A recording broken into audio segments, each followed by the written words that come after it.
പ്രിയപ്പെട്ടവരെ, പ്രിയപ്പെട്ട കഥാകാരന്മാർ, സുഹൃത്തുക്കൾ, പ്രിയപ്പെട്ട കഥാതൽപരരായ സദസ്യർ, എല്ലാവർക്കും നമസ്കാരം. കഥയുടെ വീണ്ടെടുപ്പ് എന്നുള്ളതാണ് ഇന്നത്തെ പ്രമേയം. 90 മിനിറ്റും 10 കഥാകൃത്തുക്കളും ഞാൻ ശരിയല്ലേ? അതെ. അപ്പോൾ അതാണ് നമ്മുടെ ഒരു സമയം. അതുകൊണ്ട് എല്ലാവർക്കും സ്വയം കണക്ക് കൂട്ടാവുന്നതാണ്. ഒരു 7 മിനിറ്റോ മറ്റോ കിട്ടിയേക്കും. അത് പരമാവധി കരുതലോടുകൂടി നിങ്ങൾ ഉപയോഗിക്കണം. നിങ്ങളുടെ ജനാധിപത്യബോധം പരീക്ഷിക്കുന്ന ഒരു കാര്യമാണ് ഈ സമയത്തിലുള്ള മറ്റുള്ളവരെ പരിഗണിച്ചുകൊണ്ട് അവനവൻ്റെ സമയം കൃത്യമായിട്ട് ഉപയോഗിക്കുക എന്നുള്ളത്. അതിന് ഒരു വഴിയേ ഉള്ളൂ. ഉള്ള കാര്യങ്ങൾ കൂടുതൽ വളർത്തിയിട്ടില്ലാതെ നേരെ പറയും. കഥയുടെ വീണ്ടെടുപ്പ് എന്ന ഈ പ്രമേയത്തിൻ്റെ പല മുഖങ്ങളുണ്ട്. ഒരു കാര്യം, ചെറുകഥ എന്ന മലയാളത്തിലെ സാഹിത്യരൂപത്തിൻ്റെ സുദീർഘമായ ചരിത്രത്തിൽ ഏതെങ്കിലുമൊക്കെ ഘട്ടങ്ങളിൽ വേണ്ടത്ര മേന്മ ആ സാഹിത്യരൂപത്തിന് വരാതിരുന്നിട്ടുണ്ടോ? അങ്ങനെ വന്നിട്ടുണ്ടെങ്കിൽ അതിനുശേഷം വരുന്ന ഘട്ടത്തിൽ അത് വീണ്ടും സജീവമായി വന്നിട്ടുണ്ടോ? അങ്ങനെ ഇന്നത്തെ കാലത്ത് തൊട്ട് മുൻകാലത്തെ അപേക്ഷിച്ച് ഒരു വീണ്ടെടുപ്പിൻ്റെ സ്വഭാവം ചെറുകഥ എന്ന സാഹിത്യരൂപത്തിനുണ്ടോ എന്ന രീതിയിൽ വേണമെങ്കിൽ നമുക്കതിനെ വ്യാഖ്യാനിക്കാം. അതല്ലെങ്കിൽ ചെറുകഥ എന്ന സാഹിത്യരൂപത്തിൽ മറ്റ് പല സാഹിത്യ കലാരൂപങ്ങളിലും എന്ന പോലെ കഥ എന്നൊരു ഘടകം, ചെറുകഥ എന്ന സാഹിത്യരൂപത്തിൽ കഥ എന്നൊരു ഘടകം, കഥയെന്ന് പറഞ്ഞാൽ നരേറ്റോളജിയുടെ സങ്കേതം ഉപയോഗിച്ച് പറഞ്ഞാൽ കാലക്രമം അനുസരിച്ച് ഒരു സംഭവത്തെ ആഖ്യാനം ചെയ്യുക എന്നാണ് അർത്ഥം.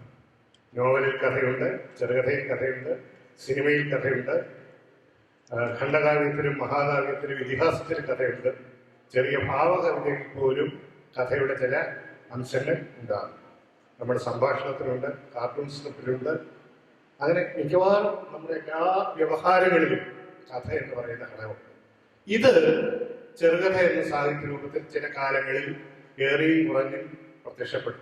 തീരെ കഥയില്ലാത്ത കഥകൾ വരെ ഉണ്ടാകാറുണ്ട്. കഥയില്ലാത്ത കഥ എന്ന് പറയുന്നത് മോശപ്പെട്ട ഒരു കാര്യം എന്നുള്ള അർത്ഥത്തിലല്ല ഞാൻ ഉദ്ദേശിച്ചത്. മറിച്ച് ഈ കഥ എന്ന് പറയുന്ന കഥാവസ്തു എന്ന ആ ഘടകം താരതമ്യേന കുറവുള്ള രചനകൾ വളരെ വളരെ വർഷത്തിന് മുമ്പ് 1930കളിൽ ഇ.വി. കൃഷ്ണപിള്ള പറഞ്ഞിട്ടുണ്ട്, ഒരു മുറ്റവും ആ മുറ്റത്ത് ഒരു റോസച്ചെടിയും അതിനടുത്തൊരു പെൺകുട്ടിയും ഉണ്ടെങ്കിൽ ഒരു കഥയാകും. അന്നത് വലിയ വിപ്ലവമായിരുന്നു ആ പറച്ചിൽ. കാരണം വലിയ സംഭവബഹുലമായ സംഭവങ്ങളൊക്കെ കഥയിൽ അരങ്ങേറണമെന്ന് വിചാരിച്ചിരുന്ന ഒരു കാലമാണ്. പിൽക്കാലത്ത് ഏതാണ്ട് ഇത്തരത്തിൽ കഥയുടെ ചില ഭാവങ്ങൾ മാത്രം ആവിഷ്കരിക്കുന്ന അവസ്ഥ ഉണ്ടായിട്ടുണ്ട്. മാധവിക്കുട്ടിയുടെയും മറ്റും ആ രാജാവിൻ്റെ പ്രേമപാചനം പോലെയൊക്കെയുള്ള താരതമ്യേന വളരെ വളരെ സംക്ഷിപ്തവും ഭാവനിർഭരവുമായ കഥകളിൽ ഇത് നമുക്ക് കാണാൻ കഴിയും. അപ്പോൾ അങ്ങനെയുള്ള ഒരർത്ഥത്തിൽ ഇന്നത്തെ നിലയിൽ ഇന്നത്തെ കഥകളിൽ ആ കഥാംശത്തെ വീണ്ടും സജീവമായി പുതിയ കഥാകൃത്തുക്കൾ ഉണർത്തിയെടുക്കുന്നുണ്ടോ? ഇങ്ങനെയൊക്കെയുള്ള ചോദ്യങ്ങൾ നമ്മുടെ മുമ്പിലുണ്ട്. അതേസമയത്ത് തന്നെ ഇവരെല്ലാം സർഗാത്മക രചയിതാക്കളാണ്, കഥാകൃത്തുക്കളാണ്. അവരവരുടെ ആ സാഹിത്യരൂപത്തെക്കുറിച്ചുള്ള അവരുടെ നിലപാട് അല്ലെങ്കിൽ അവർക്ക് പറയാനുള്ളത് അവരവരുടെ കഥകളിലൂടെ, അവരുടെ ചെറുകഥകളിലൂടെ ആവിഷ്കരിക്കുന്നവരാണ്. അതുകൊണ്ട് അവര് ഒരു പ്രസ്താവന എന്ന നിലയിൽ അല്ലെങ്കിൽ ഒരു വാദം എന്നുള്ള നിലയിൽ അതിനെക്കുറിച്ച് പറയുന്നതിനേക്കാൾ ഒരുപക്ഷെ വായനക്കാർക്ക് താല്പര്യം അവരുടെ കഥകൾ വായിക്കുന്നതും ആ കഥകളെക്കുറിച്ചുള്ള അതിൻ്റെ രചനാ പശ്ചാത്തലത്തെക്കുറിച്ചൊക്കെ അറിയുന്നതിനുമാണ്. എന്തുമാകട്ടെ, നമ്മുടെ പ്രിയപ്പെട്ട ഈ കഥാകൃത്തുക്കൾ അവരുടെ അനുഭവങ്ങളെ, അവരുടെ നിലപാടുകളെ ഒക്കെ വളരെ ചെറിയ സമയം കൊണ്ട് അവതരിപ്പിക്കും എന്ന് ഞാൻ വിചാരിക്കുന്നു. തന്നെയുമല്ല, ഇതിൻ്റെ നടത്തിപ്പുമായിട്ട് ബന്ധപ്പെട്ട സുഹൃത്ത് വന്ന് പറഞ്ഞു, സദസ്യർക്ക് സംസാരിക്കാനും സംസാരിക്കാനല്ല, അവർക്ക് ഇന്ററാക്ട് ചെയ്യാനും അവർക്ക് ഇടപെടാനുള്ള അവസരവും കൊടുക്കണമെന്ന്. എല്ലാം നമ്മുടെ ബഷീർ പറഞ്ഞതുപോലെ, തമ്പുരാന്റെ ഷെജ്നാവിന്റെ സമയം എന്ന് പറഞ്ഞതുപോലെ വളരെ വളരെ വിലപ്പെട്ട സമയമാണ് നമ്മുടെ മുമ്പിലുള്ളത്. അതുകൊണ്ട് പഴയ അധ്യക്ഷന്മാരുടെ മട്ടിൽ ഞാൻ പറയുകയാണ്. ഇത് എന്തെങ്കിലും കൂടുതൽ പറയാൻ അവസരമുണ്ടെങ്കിൽ അത് ഞാൻ ഉപസംഹാരത്തിൽ പറഞ്ഞുകൊള്ളാം. പഴയകാലത്ത് ഈ ഉപസംഹാരം. അതുകൊണ്ട് അധ്യക്ഷൻ എന്ന നിലയിൽ ഞാൻ അധികപ്രസംഗം നടത്താതെ ഒന്ന് പിൻവാങ്ങുകയാണ്. ആദ്യമായി സംസാരിക്കാൻ വേണ്ടി ഈ നോട്ടീസിലുള്ള ക്രമം അനുസരിച്ചാണ് പറയുന്നത്. നമ്മുടെ പ്രിയപ്പെട്ട PF മാത്യൂസിനെ ക്ഷണിക്കും.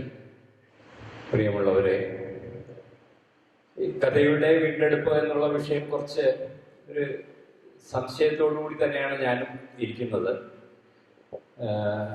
കഥാംശത്തിന്റെ വീണ്ടെടുപ്പ് എന്ന് പറഞ്ഞാൽ വളരെ സങ്കുചിതമായ ഒരു ചിന്തയായി പോകുമെന്ന് എനിക്ക് തോന്നുന്നു. കഥയിൽ കഥ വേണോ കഥ വേണ്ടായോ എന്നുള്ള ഒരു ചോദ്യം വളരെ പഴയതാണ്. ഇനി അതേക്കുറിച്ച് ചിന്തിക്കേണ്ട കാര്യം തന്നെയില്ല എന്ന് എനിക്ക് തോന്നുന്നു.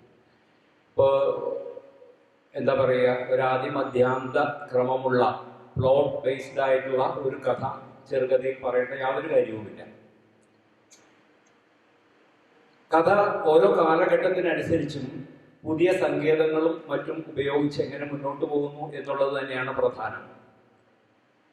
ആദ്യകാലത്ത് ഏതാണ്ട് 100 വർഷത്തിന് മുമ്പ് കഥ നിങ്ങൾ നിലാവിനെ വിവരിക്കേണ്ട, നിലാവെളിച്ചത്തെ വിവരിക്കേണ്ട, ഒരു പൊട്ടിയ ചില്ലിൽ അത് കാണിച്ചു തന്നാൽ മതി എന്ന് ചെക്കോവ് പറഞ്ഞു. അത് 100 വർഷത്തിന് മുമ്പാണ്.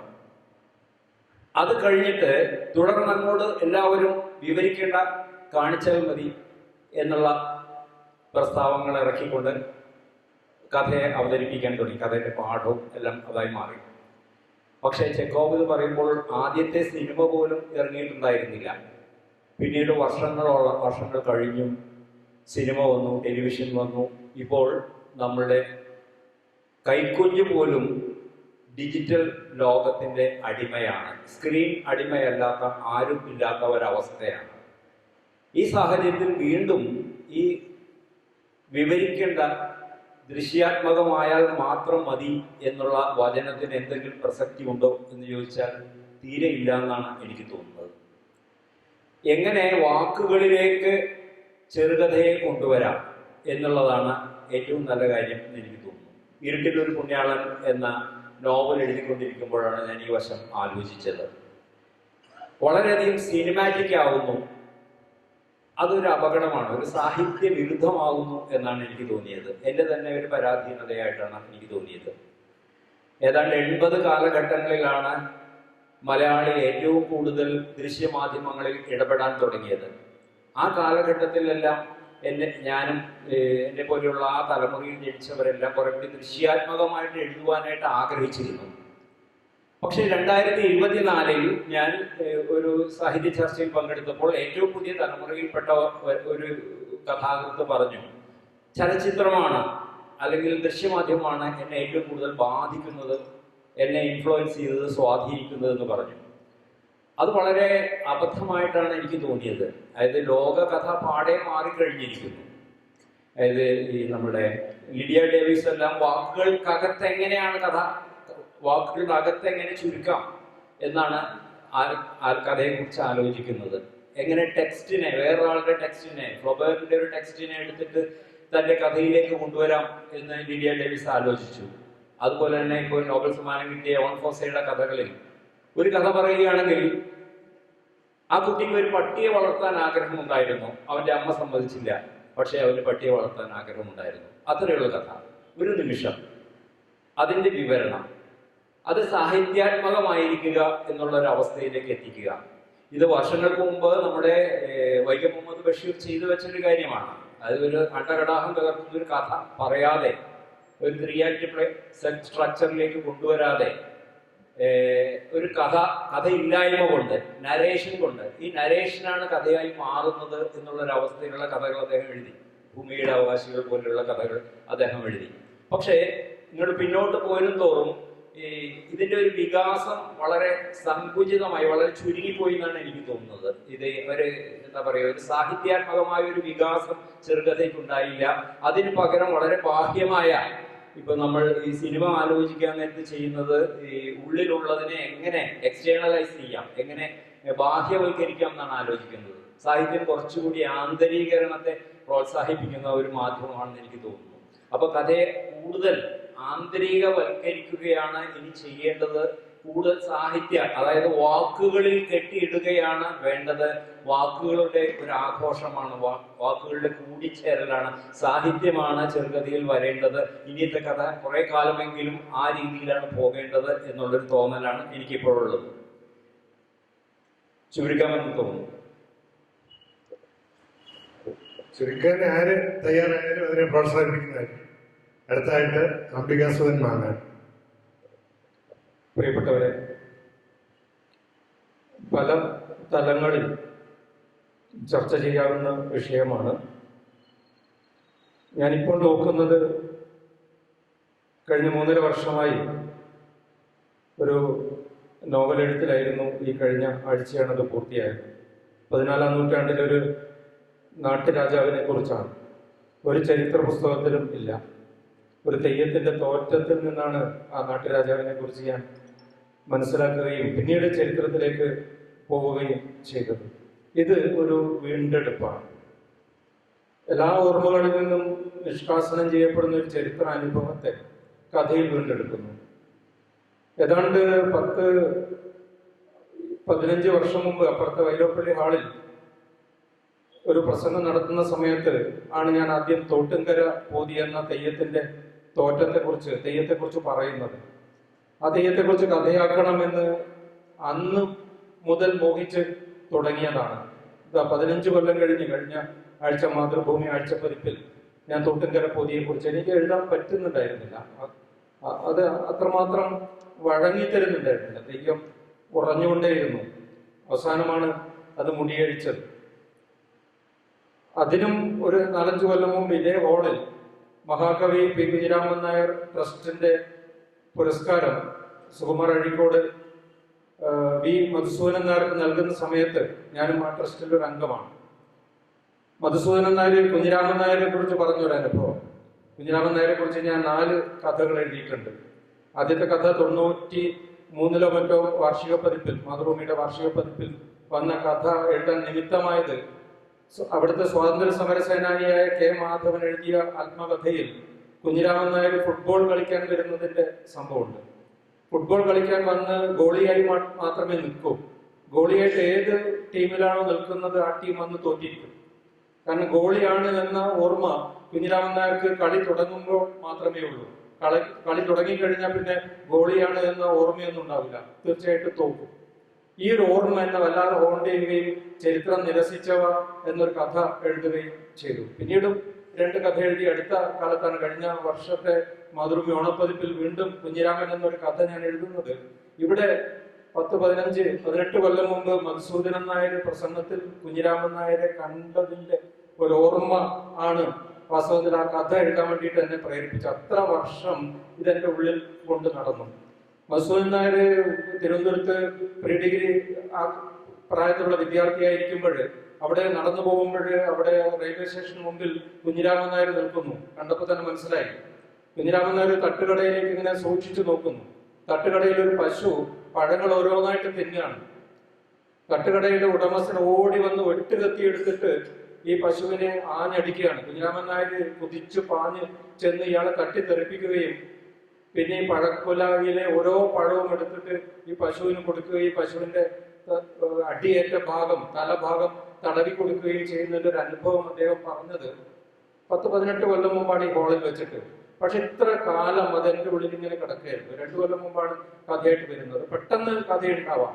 ഇപ്പൊ പ്രാണവായു എന്നൊരു കഥ ഞാൻ എഴുതുന്നത് ആ ഒരു പ്രസംഗത്തിൽ പറഞ്ഞ ഒരു വാക്യം എന്നിലുണ്ടാക്കിയ അസ്വസ്ഥത പെട്ടെന്ന് ഞാൻ പകർത്തുകയായിരുന്നു.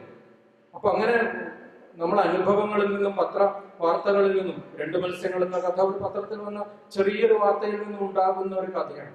സ്വാഭാവികമായിട്ടും കുറച്ചു കാലം കഴിഞ്ഞുണ്ടാകുന്ന ഒരു കഥയാണ്. അപ്പൊ നമ്മൾ കഥകള് നമ്മുടെ ചുറ്റും നിന്നും ധാരാളം കണ്ടെടുക്കുന്നുണ്ട്. കറി വയ്ക്കാൻ അറിഞ്ഞിരിക്കണം എന്ന് കാരൂര് പറയുന്നത് പോലെയാണ്. നമ്മുടെ ചുറ്റും ഇഷ്ടംപോലെ വിഭവങ്ങളുണ്ട്. പക്ഷെ കറി വയ്ക്കാൻ അറിഞ്ഞിരിക്കണം. നന്നായിട്ട് കറി വയ്ക്കുന്ന ആള് നന്നായിട്ട് കറി വയ്ക്കും. അപ്പോഴാണ് കാരൂരിനെ പോലെയുള്ള, ബഷീറിനെ പോലെയുള്ള വലിയ എഴുത്തുകാരുണ്ടാവുന്നത്. അപ്പൊ അങ്ങനെ ഓരോ ഒറ്റ കാര്യം പറഞ്ഞിട്ട് അവസാനിപ്പിക്കാം. 7 മിനിറ്റ് ആവുന്നു. വളരെ മുമ്പ് എൻ്റെ വീട്ടിലിങ്ങനെ തറവാട്ട് വീട്ടിൽ കാരണവന്മാരൊക്കെ ഇരുന്ന് ചർച്ച ചെയ്യുമ്പോൾ എൻ്റെ അച്ഛൻ, വളരെ പ്രായമുള്ള അച്ഛൻ, ക്ഷുഭിതനായിട്ട് മറ്റുള്ളവരോട് പറഞ്ഞൊരു വാക്യമുണ്ട്: നിങ്ങൾ എല്ലാവരും ജീവിച്ചിരിക്കുന്നവരുടെ കാര്യമാണ് പറയുന്നത്, മരിച്ചവരുടെ കാര്യം ആരാണ് നോക്കുക? എന്നെ വല്ലാതെ ചിന്തിപ്പിച്ചൊരു വിഷയമാണത്. മരിച്ചവരെ നമ്മൾ വിട്ടില്ലേ? പക്ഷെ അച്ഛൻ പറഞ്ഞത്, തറവാട്ടിലെ മറ്റു കാരണവന്മാരോട് പറഞ്ഞത്, മരിച്ചവരുടെ കാര്യം ആര് നോക്കും? ഇത് എന്നിലുണ്ടാക്കിയ അസ്വസ്ഥതയിൽ നിന്നാണ് മരക്കാപ്പിലെ തെയ്യങ്ങൾ എന്ന ഒരു നോവലിനെ ഞാൻ വീണ്ടെടുക്കുന്നത്. ഇങ്ങനെ ഓരോ രചനയുടെ പിന്നിലും ഇവിടെ ഇരിക്കുന്ന എല്ലാവർക്കും ഇതുപോലുള്ള വീണ്ടെടുപ്പിന്റെ കഥകൾ പറയാനുണ്ടാവും. ഞാനതിൻ്റെ ഒരു തലം മാത്രമാണ് സ്പർശിച്ചത്. മറ്റ് പല തലങ്ങളിലൂടെയും ഈ കഥ, ഈ വിഷയത്തെ നമുക്ക് സമീപിക്കാം. നന്ദി. പ്രമോദ് രാമൻ എത്തിയിട്ടില്ല. അടുത്ത ആള് CS ചന്ദ്രൻ. പ്രിയമുള്ളവരെ, കഥയുടെ വീണ്ടെടുപ്പ് എന്നതിനേക്കാൾ കഥയുടെ കണ്ടെടുക്കൽ എന്ന് അറിയാമെന്ന് എനിക്ക് തോന്നുന്നു. പലരും കഥാകൃത്തുക്കളാകുന്നത് തന്നെ സ്വയം കണ്ടെടുക്കുന്നതിൻ്റെ കൂടെ ഭാഗമായിട്ടാണ്. നമ്മൾ എന്താണ്, നമ്മുടെ ജീവിതം എന്താണ്, നമ്മുടെ ചുറ്റുപാട് എന്താണ്, നമ്മുടെ നില എന്താണ്, നമ്മുടെ ഭാഷ എന്താണ്, നമ്മുടെ ഭാവന എന്താണ്, ഇങ്ങനെ തുടങ്ങി പല വിധത്തിലുള്ള കണ്ടെത്തലുകളും കണ്ടെടുക്കലുകളുമാണ് സാഹിത്യത്തിൽ നടക്കുന്നത്. അതിൽ ഇപ്പോൾ കഥാകൃത്ത് എന്നുള്ള രീതിയിൽ നാം കണ്ടെടുക്കുന്ന കഥകൾ, അല്ലെങ്കിൽ അതിനെ വേണമെങ്കിൽ പലതരത്തിൽ നമുക്ക് ഇന്റർപ്രറ്റ് ചെയ്യാം. വീണ്ടെടുക്കുന്നത് എന്തിനു വേണ്ടി എന്നൊക്കെ ചോദിക്കുന്ന ഒരു ചോദ്യത്തിന് ഉത്തരമായിട്ടാണ് നമ്മൾ ഓരോ കഥയുടെയും പ്രമേയം, അത് എഴുതേണ്ടുന്ന രീതി, അതിന് പ്രയോഗിക്കേണ്ടുന്ന ചില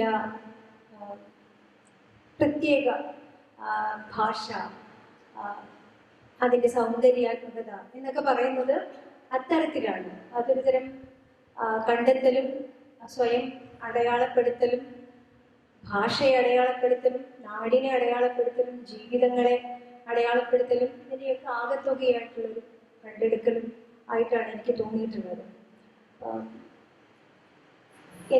ഞാൻ മരണത്തിനിപ്പുറം എന്ന് പറയുന്ന ഒരു കഥ ആണ് എനിക്കിപ്പോൾ പെട്ടെന്ന് ഈ സാഹചര്യത്തിൽ പറയാൻ തോന്നുന്നത്. അത് എൻ്റെ നാട്ട്, ഞാൻ ചെറുപ്പത്തിൽ ഒരു 22 വയസ്സായപ്പോൾ, തൃശ്ശൂരാണ് ജനിച്ചു വളർന്നത്, പെരുങ്ങോട്ടുകര എന്ന് പറയുന്ന ഗ്രാമത്തിലാണ്. 22 വയസ്സ് വരെ ഞാൻ അവിടെ വളർന്നത്.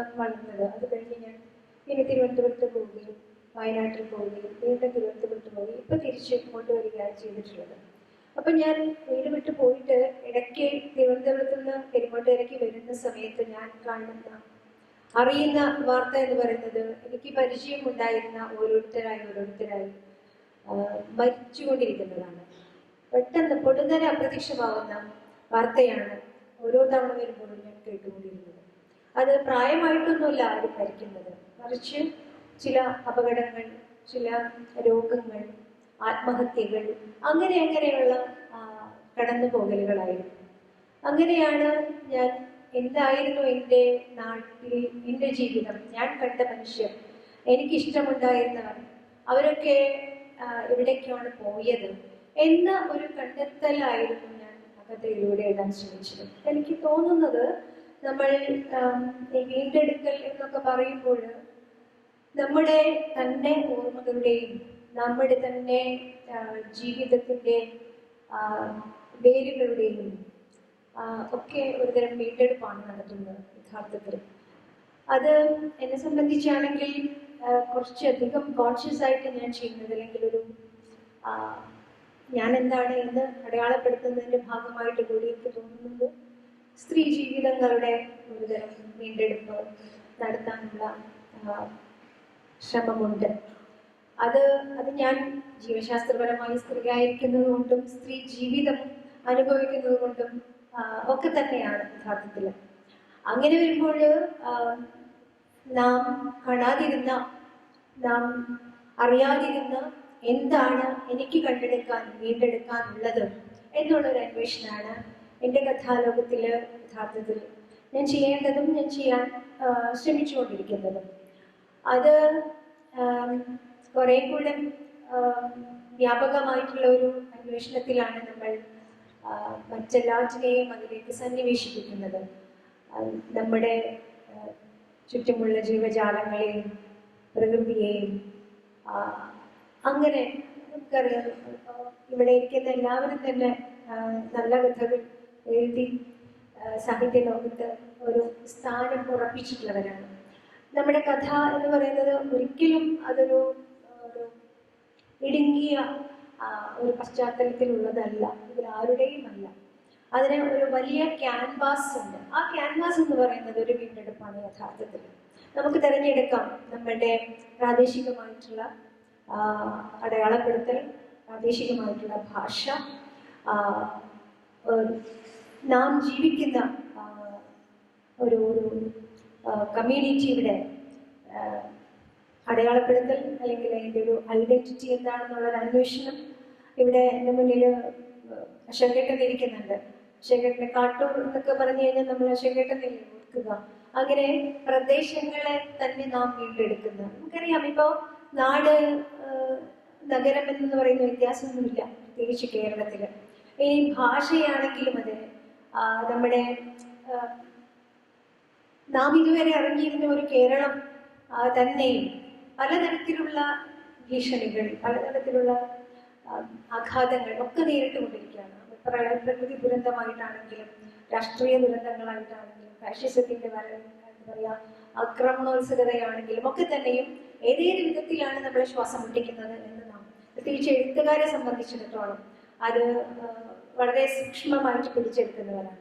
അതുകൊണ്ട് നാം എന്തെല്ലാമാണ് കഥയിൽ വീണ്ടെടുക്കേണ്ടത്, എന്തെല്ലാമാണ് നാം ജീവിതത്തിലേക്ക് വീണ്ടെടുക്കേണ്ടത്, അല്ലെങ്കിൽ നാം നമ്മുടെ രാഷ്ട്രത്തിലേക്ക് വീണ്ടെടുക്കേണ്ടത്, അല്ലെങ്കിൽ മാനവികതയിലേക്ക് വീണ്ടെടുക്കേണ്ടത് എന്നതൊക്കെ സാഹിത്യത്തിൽ ഇനിയുള്ള കാലം എഴുത്തുകാർ സ്വയം ചോദിക്കുകയും തെളിയിക്കുകയും ഒക്കെ ചെയ്യേണ്ട ഒരു കാര്യമാണെന്ന് ഞാൻ വിചാരിക്കുന്നു. നന്ദി. അടുത്തത് പാറപ്പടം. 7 മിനിറ്റേ ഉള്ളൂ. ഈ 7 മിനിറ്റിനുള്ളിൽ കഥയുടെ വീണ്ടെടുപ്പിനെ കുറിച്ചുള്ള സംസാരവും ചില കഥകളും ഞാൻ പറയാം. ഈ ആധുനികതയ്ക്ക് ശേഷം വന്ന എഴുത്തുകാരാണ് യഥാർത്ഥത്തിൽ കഥയെ ജീവിതവുമായി അടുപ്പിച്ചത്, കഥ വീണ്ടെടുത്തത്. ഞാനാരാ നാണുവരെ, എൻ്റെ വീടെവിടെ നാണുവരെ എന്ന തോതിൽ ഇന്നാരും കഥകൾ എഴുതുന്നില്ല. കഥകൾ ഇപ്പോഴും ഹൈലി പൊളിറ്റിക്കൽ കൂടിയാണ് ഇന്ന് കഥ എന്ന് പറയുന്നത്. വർഷങ്ങൾക്ക് മുമ്പ് ഞാനൊരു കഥ എഴുതിയിരുന്നു മാതൃഭൂമി വാരാന്ത പതിപ്പിൽ, എത്രയോ വർഷങ്ങൾക്ക് മുമ്പ്, സദ്യ എന്ന പേരിൽ ഒരു കഥ. അപ്പോഴും എനിക്ക് ഒരു പോസ്റ്റ് കാർഡിൽ ഒരു കത്ത് കിട്ടി. മുണ്ടൂർ കൃഷ്ണൻകുട്ടിയായിരുന്നു കത്ത് എഴുതിയിരുന്നത്. അതിലൊരു വരി മാത്രമേ ഉണ്ടായിരുന്നുള്ളൂ, എന്തിന് കഥ, എന്തിന് മഹാഭാരതം, ഇതാണ് കഥ, ഒറ്റ വരി. എൻ്റെ തിരഞ്ഞെടുത്ത കഥകളുടെ ആമുഖമായി കൊടുത്തത് എൻ്റെ കൈപ്പടയിലുള്ള അക്ഷരങ്ങളായിരുന്നു. കഥയുടെ വീണ്ടെടുപ്പ് ചെറിയ കഥകളിലൂടെയും നടത്താം എന്ന് എനിക്ക് ഒരു ആത്മവിശ്വാസം നൽകിയ ഒരു കഥായിരുന്നു അത്. ഈ ജീവിതം ചെറിയ ഈ കഥകളിലും വരച്ചിടാം എന്ന് എനിക്ക് ആ ഒരു ഈ മുണ്ടുകൃഷ്ണൻകുട്ടി മാഷിന്റെ ആ കത്ത് എനിക്ക് ഏറെ ഈ ആത്മവിശ്വാസം നൽകിയിട്ടുണ്ട്. ഞാൻ ഏതായിരുന്നാലും എനിക്ക് പറയാനുള്ളത് കഥകളിലൂടെ പറയാൻ കഴിയുമെന്നുള്ളത് കൊണ്ട് ചില ചെറിയ കഥകൾ പറയാം. ഒറ്റയ്ക്ക് ഒരു കുട്ടി, അമ്മയെ കാണുന്നില്ല, കുഞ്ഞ് പരതി നടക്കുകയാണ്, കമ്പ്യൂട്ടറിന്റെ കീ കുഞ്ഞു വിരൽ കൊണ്ട് അമർത്തുകയാണ്. www.ammkani.com. ചേട്ടനെ കാണുന്നില്ല, ചാനൽ മഴയിൽ നനഞ്ഞ് പനിച്ചു കിടക്കുകയാണ്. പനിച്ചു കിടക്കുന്ന ചേട്ടനെ എവിടെയാണ് തപ്പേണ്ടത്? ഒന്നിൽ നിന്ന് കുഞ്ഞിന് ഉറഞ്ഞു തുള്ളുന്ന യുവതിയുടെ മാറിടം കിട്ടി, വേറൊന്നിൽ നിന്ന് എത്യോപ്യയിലെ എല്ലിൻ കഷ്ണം കിട്ടി. ഏട്ടൻ എവിടെയാണ് ഉറങ്ങുന്നത്? കുഞ്ഞി പതുപതുത്ത വിരൽ കൊണ്ട് പരതുകയാണ്. www.ഏട്ടൻകടി.com. അച്ഛനെ കാണുന്നില്ല, മേശപ്പുറത്ത് ബാക്കി വെച്ച വിഷക്കോപ്പയിലില്ല, താഴത്ത് വീട് കിടക്കുന്ന വർത്തമാനപത്രത്തിലില്ല, നോം ചോംസ്കിയിലും തെറുതയിലുമില്ല. തപ്പി നോക്കുകയാണ്. www.അച്ഛൻതണൽ.com. മുത്തശ്ശിയെ തപ്പുന്നില്ല, തന്റെ കഥകൾ ചുരുട്ടിക്കൂട്ടി യാത്ര പോയിട്ട് കാലം കുറേയായി. പരലോകത്തിന്റെ വെബ്സൈറ്റിൽ ഈ കുഞ്ഞു വിരൽ കൊണ്ട് എങ്ങനെ തപ്പാനാണ്? ഹിറ്റ്ലർ ഒരു സസ്യബുക്കാണ്. ഹിറ്റ്ലറുടെ മുന്നിലെ ഇലയിൽ തുമ്പപ്പൂ ചോറ്, എരിശ്ശേരി, കാളൻ, അവിയൽ, ഓലൻ, തോരൻ, പുളിയിഞ്ചി. ഇലയുടെ മൂലയിൽ ഒരു ജൂതനെ പൊരിച്ചു വെച്ചത് ആരും കണ്ടില്ല. ഗസയിലെ ഒരു ശ്മശാനത്തിൽ റോന്തു ചുറ്റുകയായിരുന്ന ഒരു ഇസ്രായേലി പട്ടാളക്കാരന് നേരെ പറന്നു വന്ന ഒരു കല്ല്. പെട്ടെന്ന് പട്ടാളക്കാരൻ തോക്കെടുത്തു. കാണാവുന്ന ദൂരത്തൊന്നും ആരുമില്ല. പെട്ടെന്ന് ഖബറിനുള്ളിൽ നിന്ന് ഒരു കുട്ടിയുടെ പൊട്ടിച്ചിരി. ഒറ്റയ്ക്ക് 7 ആകാശങ്ങളും 7 ഭൂമികളും സ്വന്തമായുള്ള ദൈവം ഒറ്റയ്ക്കാണ്. മനസ്സിൽ കടൽ പോലെ സ്നേഹം നിറയുമ്പോൾ നീയും ഒറ്റക്കാവുന്നു.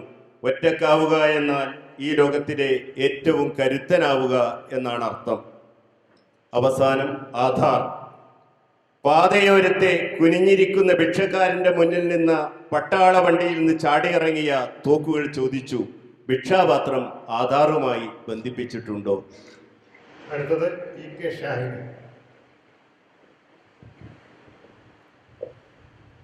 നമസ്കാരം. നമുക്ക് മലയാള സാഹിത്യത്തെ പരിശോധിച്ചു കഴിഞ്ഞാൽ ഏറ്റവും കൂടുതൽ വീണ്ടെടുപ്പ് നടത്തപ്പെട്ടിട്ടുള്ള, ഏറ്റവും കൂടുതൽ പുതുക്കിപ്പണിതിട്ടുള്ള സാഹിത്യ രൂപമായി കഥയെ കാണാൻ സാധിക്കും. ഈ കഥയുടെ വീണ്ടെടുപ്പ് എന്ന് പറയുന്നത്, അല്ലെങ്കിൽ കഥയുടെ പുതുക്കൽ എന്ന് പറയുന്നത്, കാലത്തിൻ്റെയും കഥയുടെയും ഒരുപോലെയുള്ള ആവശ്യം കൂടിയാകും. കഥയുടെ വീണ്ടെടുപ്പിനെ കുറിച്ച് പറയുമ്പോൾ നമുക്ക് വായനയുടെ വീണ്ടെടുപ്പിനെ കുറിച്ചുകൂടെ പറയേണ്ടതുണ്ട്. നമുക്ക് ഈ സമകാലിക, ഈ കഴിഞ്ഞ കുറച്ച് സമയത്തെ വായനയുടെ ഒരു രീതി പരിശോധിച്ച് നോക്കിയാൽ, കാലത്തിൻ്റെ ഫ്രെയിമിൽ നിന്ന് പുറത്തു പോവാത്ത കഥകളെ, അല്ലെങ്കിൽ പുറത്തു പോകാൻ പാടില്ലാത്ത കഥകളെ വീണ്ടും വീണ്ടും കാലം വായിക്കുന്നതായി കാണാം. സി അയ്യപ്പൻ്റെ പുസ്തകങ്ങൾ ഒരുപാട് കാലങ്ങൾക്ക് ശേഷം തിരിച്ചു വരുന്ന അനുഭവം. അതുപോലെ ഒരുപാട് കഥകൾ, നമുക്ക് മഖൻ സിംഗിൻ്റെ മരണമാണെങ്കിലും അതുപോലെയുള്ള ഒരുപാട് കഥകൾ, വൻമരങ്ങൾ വീഴുമ്പോൾ, ഇങ്ങനെയുള്ള കഥകളെല്ലാം വീണ്ടും വീണ്ടും വായിക്കപ്പെട്ടുകൊണ്ടിരിക്കുന്നത് പണ്ടൊരു കാലത്ത് എന്ന് പറഞ്ഞു തുടങ്ങിയ നമ്മുടെ കഥ കൃത്യമായി വർത്തമാനകാലത്തെ ഫോക്കസ് ചെയ്യുന്ന ഒരു കാലഘട്ടത്തിലാണ് നിൽക്കുന്നത് എന്നുള്ളത് കൊണ്ട് കൂടിയാണ്. കേസരി പണ്ട് നിർവഹിച്ചതുപോലെ ജീവിതത്തിലെ ഒരു അനുഭവത്തിൻ്റെ, സംഭവത്തിൻ്റെ ഗദ്യരൂപത്തിലുള്ള ഒരു ചിത്രമാണ് കഥ എന്ന് പറയുമ്പോൾ, ആ സൗന്ദര്യാത്മകതയെല്ലാം പാടെ നിഷേധിച്ചുകൊണ്ട്, അതൊന്നും കൂടാതെ തന്നെ കൃത്യമായി ഭംഗിയായി കഥ പറയാവുന്ന ഒരു കാലത്തിലാണ് നമ്മൾ ഇപ്പോൾ നിൽക്കുന്നത്. കഥയുടെ പല രൂപങ്ങൾ, പല കാലങ്ങൾ നമ്മൾ കണ്ടു. ദാർശനിക ഭാരമുള്ള കഥകൾ കണ്ടു, അമൂർത്ത ആശയങ്ങളുള്ള കഥകൾ കണ്ടു, പ്രേതഭാഷണങ്ങളുടെ കഥകൾ കണ്ടു. ഈ കഥകളിലെല്ലാം ജീവിതം ഉണ്ടായിരുന്നുവെങ്കിലും ഈ കാലത്തെ കഥ പരിശോധിക്കുമ്പോൾ, അല്ലെങ്കിൽ നമ്മളെല്ലാം എഴുതുന്ന കഥ തന്നെ, മുൻപ് എഴുതിയ കഥകളും ഇപ്പോൾ എഴുതുന്ന കഥകളും തമ്മിൽ വെച്ച് നോക്കുമ്പോൾ സമൃദ്ധമായി ജീവിതം കാണുന്നു എന്നുള്ളതാണ്, അല്ലെങ്കിൽ സമൃദ്ധമായി ജീവിതം എഴുതുന്നു എന്നുള്ളതാണ് ഈ കാലത്തിൻ്റെ കഥയെഴുത്തിൻ്റെ വലിയൊരു പ്രത്യേകത. അത്രയധികം വിഷയങ്ങൾ, കഥയ്ക്ക് പാത്രമായ വിഷയങ്ങൾ അത്രയധികം നമുക്ക് ചുറ്റുമുണ്ട് എന്നുള്ളതും വലിയൊരു കാര്യമാണ്. അത് രാഷ്ട്രീയമാവാം, ജാതീയതയാവാം, ലിംഗസമത്വവുമായിട്ട് ബന്ധപ്പെട്ട കാര്യങ്ങൾ ആവാം. കഥയുടെ നിർവചനങ്ങളും കഥയുടെ ബിംബങ്ങളും കഥയുടെ ആവിഷ്കാര രീതികളും എല്ലാം പാടെ മാറുന്നു എന്നുള്ളതാണ്. നേരത്തെ പറഞ്ഞ സൗന്ദര്യാത്മകമായ ഒരു സങ്കല്പത്തെ മാറ്റി വെച്ചുകൊണ്ട് ഈ അടുത്ത് വായിച്ചൊരു മലയാള പുസ്തകത്തിൽ ഒരു കഥാപാത്രം പറയുന്നുണ്ട്, മലയാള സാഹിത്യം ആർക്കും സ്ത്രീധനം കിട്ടിയതല്ല, ധൈര്യമായിട്ട് എഴുതൂ എന്ന് പറയുന്നു. ഈ ഒരു രീതി പലരും, പ്രത്യേകിച്ചും പുതിയ എഴുത്തുകാരെല്ലാം കൃത്യമായിട്ടും പിന്തുടരുന്നു എന്നാണ് എനിക്ക് തോന്നുന്നത്. കഥയെ കൃത്യമായി വായിക്കാൻ, പല തലങ്ങളിൽ വായിക്കാൻ പറ്റുന്ന രൂപത്തിലുള്ള വളരെ ശക്തരായിട്ടുള്ള ഒരു വായനാ സമൂഹവും നമുക്ക് ചുറ്റുമുണ്ട് എന്നുള്ളത് വളരെ ഗുണകരമായിട്ടുള്ളൊരു മാറ്റമായിട്ടാണ് ഞാൻ കാണുന്നത്. എന്നെ സംബന്ധിച്ചാണെങ്കിൽ എനിക്ക് നടക്കാനുള്ള ഒരേ ഒരു വഴിയാണ് കഥ. എൻ്റെ കാലത്തിലൂടെ, ഞാൻ എൻ്റെ കഥയിലൂടെയാണ് വഴി നടക്കുന്നത്. ആ വഴിയിലൂടെയുള്ള വീണ്ടും വീണ്ടുമുള്ള യാത്രകളാണ്, അന്വേഷണങ്ങളാണ് എൻ്റെ കഥയുടെ വീണ്ടെടുപ്പ്. നന്ദി. PF മാത്യൂസ് ചെക്കോവിനെ കുറിച്ച് പറഞ്ഞപ്പോഴാണ് ഓർത്തത്. അദ്ദേഹം, ചെക്കോവ് പറഞ്ഞിട്ടുണ്ടല്ലോ, നമ്മളൊരു കഥ എഴുതുന്ന സമയത്ത് ചുവരിലെ ഒരു തോക്കിനെ കുറിച്ച് നിങ്ങൾ സൂചിപ്പിച്ചിട്ടുണ്ടെങ്കിൽ കഥ അവസാനിക്കുന്നതിനുള്ളിൽ ആ തോക്ക് പൊട്ടിയിരിക്കണം. ഈ തോക്ക് എവിടെ കൊണ്ടുപോയി പൊട്ടിക്കണം എന്ന് ആലോചിച്ചിട്ട് ഒരുപാട് വേർത്തിട്ടുണ്ട് ഞാൻ. അതുകൊണ്ട് തന്നെ ഏതൊരു കഥ എഴുതി കഴിയുമ്പോൾ ദൈവമേ തോക്ക് സമാനമായ എന്ത് സംഭവങ്ങളാണ് പൊട്ടിക്കാതെ പോയത്, ഇതെവിടെയാണ് നനഞ്ഞിരിക്കുന്നത് എന്ന് വീണ്ടും വീണ്ടും ചിന്തിക്കാറുണ്ട്. കാരണം അത്രയും ഏബിൾ ആയിട്ടുള്ള, അത്രയും കപ്പാസിറ്റി ഉള്ള, അത്രയും ബ്രില്യൻ്റ് ആയിട്ടുള്ള ഒരു വായനാ സമൂഹത്തിന്റെ മുമ്പിലേക്കാണ് ഈ കഥ എഴുന്നള്ളിക്കേണ്ടത് എന്നുള്ളതാണ് പ്രധാനപ്പെട്ട കാരണം. ഭാഷാപരമായി നമ്മളെ ഇങ്ങോട്ട് പഠിപ്പിക്കുന്ന ഓരോ ആളുകളുടെ, ഓരോ വായനക്കാരനും ഒരു കഥ വായിച്ചു കഴിഞ്ഞാൽ അതിന്റെ 10 തലങ്ങൾ നമ്മൾക്ക് ഇങ്ങോട്ട് പഠിപ്പിച്ചു തരാൻ ശേഷിയുള്ള വായനക്കാരുള്ള ഈ കാലഘട്ടത്തിൽ കഥ എഴുത്ത് എന്ന് പറയുന്നത് തിര നനഞ്ഞു പോവാതെ എവിടെയെങ്കിലും ഒന്നുകൊണ്ട് നേരാവണ്ണം പൊട്ടിക്കണേ, ലക്ഷ്യത്തിലെത്തിയില്ലെങ്കിലും പൊട്ടിയാൽ മതിയല്ലോ എന്നുള്ള, അത് എവിടെ വെടി കൊള്ളണമല്ലോ എന്നുള്ളത് എനിക്ക് നിർബന്ധമില്ല, പക്ഷെ ഇത് എങ്ങനെയെങ്കിലും പൊട്ടി ശബ്ദം ഉണ്ടാവണേ എന്നുള്ളൊരു പ്രാർത്ഥനയോടുകൂടി മാത്രമേ കഥയെ എഴുതി കഴിഞ്ഞാൽ ഞാൻ സമീപിക്കാറുള്ളൂ. പിന്നെ മറ്റൊരു കാര്യം, ഇന്നത്തെ ഒരു ഭാഷയുടെ വലിയൊരു അനുഗ്രഹമുണ്ട്. മുമ്പത്തെ എഴുത്തുകാരുടെ അത് ഒരുപക്ഷെ ആധുനികതയും കടന്ന് ഉത്തരാധുനികതയിലേക്കും ഉത്തരോത്തരത്തിലേക്ക് നമ്മൾ എത്തിച്ചേരുമ്പോൾ ഉണ്ടാകുന്ന നമ്മളുടെ ഒരു വലിയൊരു ഗുണം കൂടിയായിരിക്കാം. ഭാഷാപരമായിട്ട് ഒരുപാട് അനുഗ്രഹവും ഒരുപാട് ഇളവുകൾ എഴുത്തുകാർക്ക് കിട്ടിയിട്ടുണ്ട്. അതുകൊണ്ട് തന്നെ പിതാവിന്റെ ശിരസ് കാണൂ എന്നൊന്നും എഴുതണ്ട, അപ്പന്റെ തല കാണുന്നോ അച്ഛന്റെ തല പോയി എന്നൊക്കെ എഴുതാൻ, അങ്ങനെയൊക്കെയുള്ള ഒരു സ്വാതന്ത്ര്യം, അത് ഉൾക്കൊള്ളാനുള്ള ഒരു ശേഷി, അതിനെ കൃത്യമായ രീതിയിൽ മനസ്സിലാക്കാനുള്ള ഒരു നീക്കുപോക്കുകൾ നിരന്തരം. പിന്നെ മുമ്പത്തെ കാലത്തായിരുന്നെങ്കിൽ എഴുത്തുകാരെ അങ്ങനെ തേടിപ്പിടിച്ചു പോവുക, അല്ലെങ്കിൽ എഴുത്തുകാരെ ദൂരെ നിന്നും നോക്കിക്കാണുന്ന വായനക്കാരനാണെങ്കിൽ ഇന്ന് വായനക്കാരെ തേടിപ്പിടിച്ചു വന്ന അസലായിട്ട് സദ്യ വിളമ്പി തരും കൃത്യമായിട്ട്. അത് വായനക്കാരുടെ അവകാശമാണ്. അവര് ഉദ്ദേശിക്കുന്ന രീതിയിലുള്ള സമയമോ അവരുടെ ഭൗതിക വിചാരമോ നിലവാരമോ എഴുത്തുകാർ പുലർത്തിയില്ലെങ്കിൽ തീർച്ചയായിട്ടും അവർ പൊങ്കാലയിടും എന്നുള്ളത്. അപ്പോൾ ഇതിനിടയിലെല്ലാം തന്നെ മറ്റൊരു ക്രൈസിസ് എന്ന് പറയുന്നത്, എടുത്തുകുത്താൻ അങ്ങനെ അനുഭവങ്ങളുടെ പാരമാരൊന്നും ഇല്ലാത്തൊരു ദാരിദ്ര്യം ഉണ്ടെന്ന് പണ്ട് GR ഇന്ദുഗോപൻ പറഞ്ഞിട്ടുണ്ട്. മുമ്പ് ജാതീയതയെ കുറിച്ചും പട്ടിണിയെക്കുറിച്ചും കാലൂരിന്റെയൊക്കെ കഥകളിലും അധ്യാപകരുടെയൊക്കെ വലിയ ധർമ്മസങ്കടങ്ങൾ പറയുന്ന കഥയുണ്ട്, ജാതീയതയെ കുറിച്ചുള്ള കഥകളുണ്ട്. അപ്പം ഇന്നത്തെ സമൂഹത്തില് നമ്മളുടെ പുരോഗതികൾക്കനുസരിച്ച് ഉണ്ടായിരിക്കുന്ന മാറ്റങ്ങളുടെ ഫലമായിട്ട് നമ്മളുടെ അനുഭവങ്ങളുടെ എടുത്തുകുത്താനുള്ള അനുഭവങ്ങളുടെ പാരാവാരങ്ങൾക്ക് വളരെയധികം ദാരിദ്ര്യം വരുന്നു. പക്ഷേ എന്നിരുന്നാലും ഇതിനിടയിൽ ഈ മീൻകൊട്ടയിൽ ഉണ്ടാവുന്ന പലതരം എന്ന് പറയുന്ന ഒരു വിഭവം ഉണ്ടല്ലോ, പലതരം മീനുകൾ ഉണ്ടാവുന്ന, അതിൽ നിന്നും വേർതിരിച്ചെടുക്കാൻ നിൽക്കുമ്പോൾ എവിടെയെങ്കിലും എന്തെങ്കിലും ഒന്ന് തടയുക. ആ തടയതിന് വർഷങ്ങളോളം മാസങ്ങളോളം മനസ്സിലിട്ടു, അതല്ലെങ്കിൽ അതിനെ ഏതെല്ലാം രീതിയിലേക്ക് മാറ്റി എഴുതാം, എഴുതിയും മറിച്ചും ഒരു പക്ഷേ നല്ല രീതിയിലേക്ക് വരാൻ പറ്റിയേക്കാം. അത്തരത്തിൽ ഒരുപാട് സമയം ഇരുന്ന് കൊത്തി കിട്ടുന്ന ചില നല്ല കഥകൾ എഴുതാൻ കഴിഞ്ഞു എന്നുള്ള വളരെ ചുരുക്കം ചില നല്ല കഥകൾ എഴുതാൻ കഴിഞ്ഞു എന്നുള്ളൊരു സന്തോഷമുണ്ട്. അത് ഒരുപക്ഷെ കാലവുമായിട്ട് സംവദിക്കാൻ സഹായകമായിട്ടുണ്ട്. അതായിരുന്നു എനിക്ക് ഒരുപക്ഷെ ഏറ്റവും നല്ലൊരു റെക്കഗ്നീഷൻ എന്നുള്ള രീതിയിൽ, അല്ലെങ്കിൽ തിരിച്ചറിയാൻ. 2016 ഒരു നോവലിലൂടെയാണ് ഞാൻ വന്നത്, പക്ഷെ ഞാൻ ആരാണെന്ന് തിരിച്ചറിയാൻ എന്നെ തന്നെ സഹായിച്ചത് മന്ദാക്രാന്ത എന്ന് പറയുന്ന ഒരു കഥയാണ്. മന്ദാക്രാന്ത മപന തതകം എന്ന് പറയുന്ന ഒരു കഥയാണ്. അത് വന്നത് കൊറോണ കാലത്തായിരുന്നു. കൊറോണ കാലത്ത് മനുഷ്യര് ശാരീരിക അകലം പാലിച്ച സമയത്ത് ഒരു സെക്സ് വർക്കർ എങ്ങനെ അവരുടെ ജീവിതം മുന്നോട്ട് കൊണ്ടുപോകും, അതായത് ഇപ്പം നമ്മളെല്ലായിടത്തും നമ്മൾ പ്രതിസന്ധിയിൽ വഴിമുട്ടുന്ന സമയത്ത് നമ്മൾ അടുത്ത വഴിയിലേക്ക് അല്ലെങ്കിൽ അടുത്ത ഊഴത്തിലേക്ക് എങ്ങനെ കൊണ്ടുപോകുന്നു എങ്ങനെയാണ് നമ്മൾ വഴി കണ്ടുപിടിക്കുന്നത്, നമ്മളുടെ നിത്യജീവിതത്തിലേക്ക് നമ്മൾ എങ്ങനെ പോകുന്നു എന്നുള്ളത് വളരെ സാധാരണക്കാരിയായിട്ടുള്ള ഒരാളുടെ കണ്ണിലൂടെ നോക്കി കാണാൻ കഴിഞ്ഞു. അപ്പൊ അതിന് തീർച്ചയായിട്ടും എന്നെ സഹായിച്ചത് എൻ്റെ അയൽക്കാരിയായിട്ടുള്ള ഒരു ചേച്ചിയായിരുന്നു എന്നുള്ളതാണ്. അവരുടെ ജീവിതം വളരെ ചെറുപ്പം മുതലേ വളരെ വ്യത്യസ്തമായതും അവരുടെ ജീവിതം എൻ്റെയൊക്കെ വീട്ടിലും എൻ്റെ ചുറ്റുവട്ടത്തുള്ള വീടുകളിലും മുറുമുറുപ്പായിരുന്നതും കൊണ്ടാണ് എനിക്ക് അത്തരത്തിൽ ആ കാലങ്ങൾക്ക് ശേഷം അവരെ ഒരു ക്യാരക്ടറായിട്ട് വീണ്ടെടുക്കാൻ കഴിഞ്ഞു എന്നുള്ളതാണ് സത്യം. അപ്പൊ ഇത്തരം വീണ്ടെടുപ്പുകൾ അത് കാലം ആവശ്യപ്പെടുന്നതാണോ, സർഗാത്മകത ആവശ്യപ്പെടുന്നതാണോ, സാഹിത്യത്തിന്റെയും സാംസ്കാരികതയുടെയും ആവശ്യമാണോ എന്നതല്ല ചോദ്യം. അത് പാരായണക്ഷമമായിട്ടുള്ള ഒന്നാണോ, അത് ആർക്കെങ്കിലും എന്തെങ്കിലും തരത്തിലുള്ള ഒരു അസ്വസ്ഥതയോ ഒരു ദീർഘനിശ്വാസമോ അതല്ലെങ്കിൽ ഒരു സന്തോഷമോ കൊടുക്കാൻ കഴിഞ്ഞോ എന്നുള്ളതാണ്. അത് വലിയൊരു ചലഞ്ചായി നിൽക്കുന്നു. ചെക്കോവിൻ്റെ തോക്ക് പോലെ തന്നെ അത് പൊട്ടുകയോ നനഞ്ഞു പോകുമോ എന്നുള്ള ആ ഒരു ഭീഷണി എല്ലാ കാലവും ഓരോ എഴുത്തിലും നിലനിൽക്കും തന്നെയാണ് എൻ്റെ വിശ്വാസം. സദസ്സിലും വേദിയിലുമുള്ള പ്രിയപ്പെട്ട എല്ലാവർക്കും നമസ്കാരം. കഥയുടെ വീണ്ടെടുപ്പുകൾ എന്ന ഈ ചർച്ചയിൽ രണ്ട് വൈകാരികമായ രണ്ട് കാര്യങ്ങൾ പറഞ്ഞുകൊണ്ട് ഞാൻ അവസാനിപ്പിക്കാം. 1986-87 കാലഘട്ടത്തിലാണ് ഞാൻ കഥകൾ എഴുതി തുടങ്ങിയത്. ബാലമന്തി, മാതൃഭൂമിയുടെ ബാലമന്തിയിലാണ് ആദ്യത്തെ കഥ വന്നത്. അന്ന് ഹൈസ്കൂളിലെല്ലാം വളരെ ഒരു കഥ എഴുതുന്ന നിലയിൽ ഭയങ്കര മത്സരങ്ങളിൽ പങ്കെടുക്കുകയും സമ്മാനം നേടുകയും മാതൃഭൂമിയിലേക്ക് കഥ വരികയും ചെയ്തു എന്നുള്ള ആളെന്ന് എനിക്ക് ഭയങ്കര കുറച്ചൊക്കെ അഹങ്കാരത്തോടെ നടന്നിരുന്ന ഒരു കാലത്ത്, അത് 80കളുടെ അവസാനം, എന്നെ വളരെ അധികം അമ്പരപ്പിച്ചുകൊണ്ട് രണ്ട് കഥകൾ എൻ്റെ ശ്രദ്ധ നേടുകയുണ്ടായി. രണ്ട് മുതിർന്നവരുടെ കുളത്തിൽ വന്ന രണ്ട് കഥകൾ.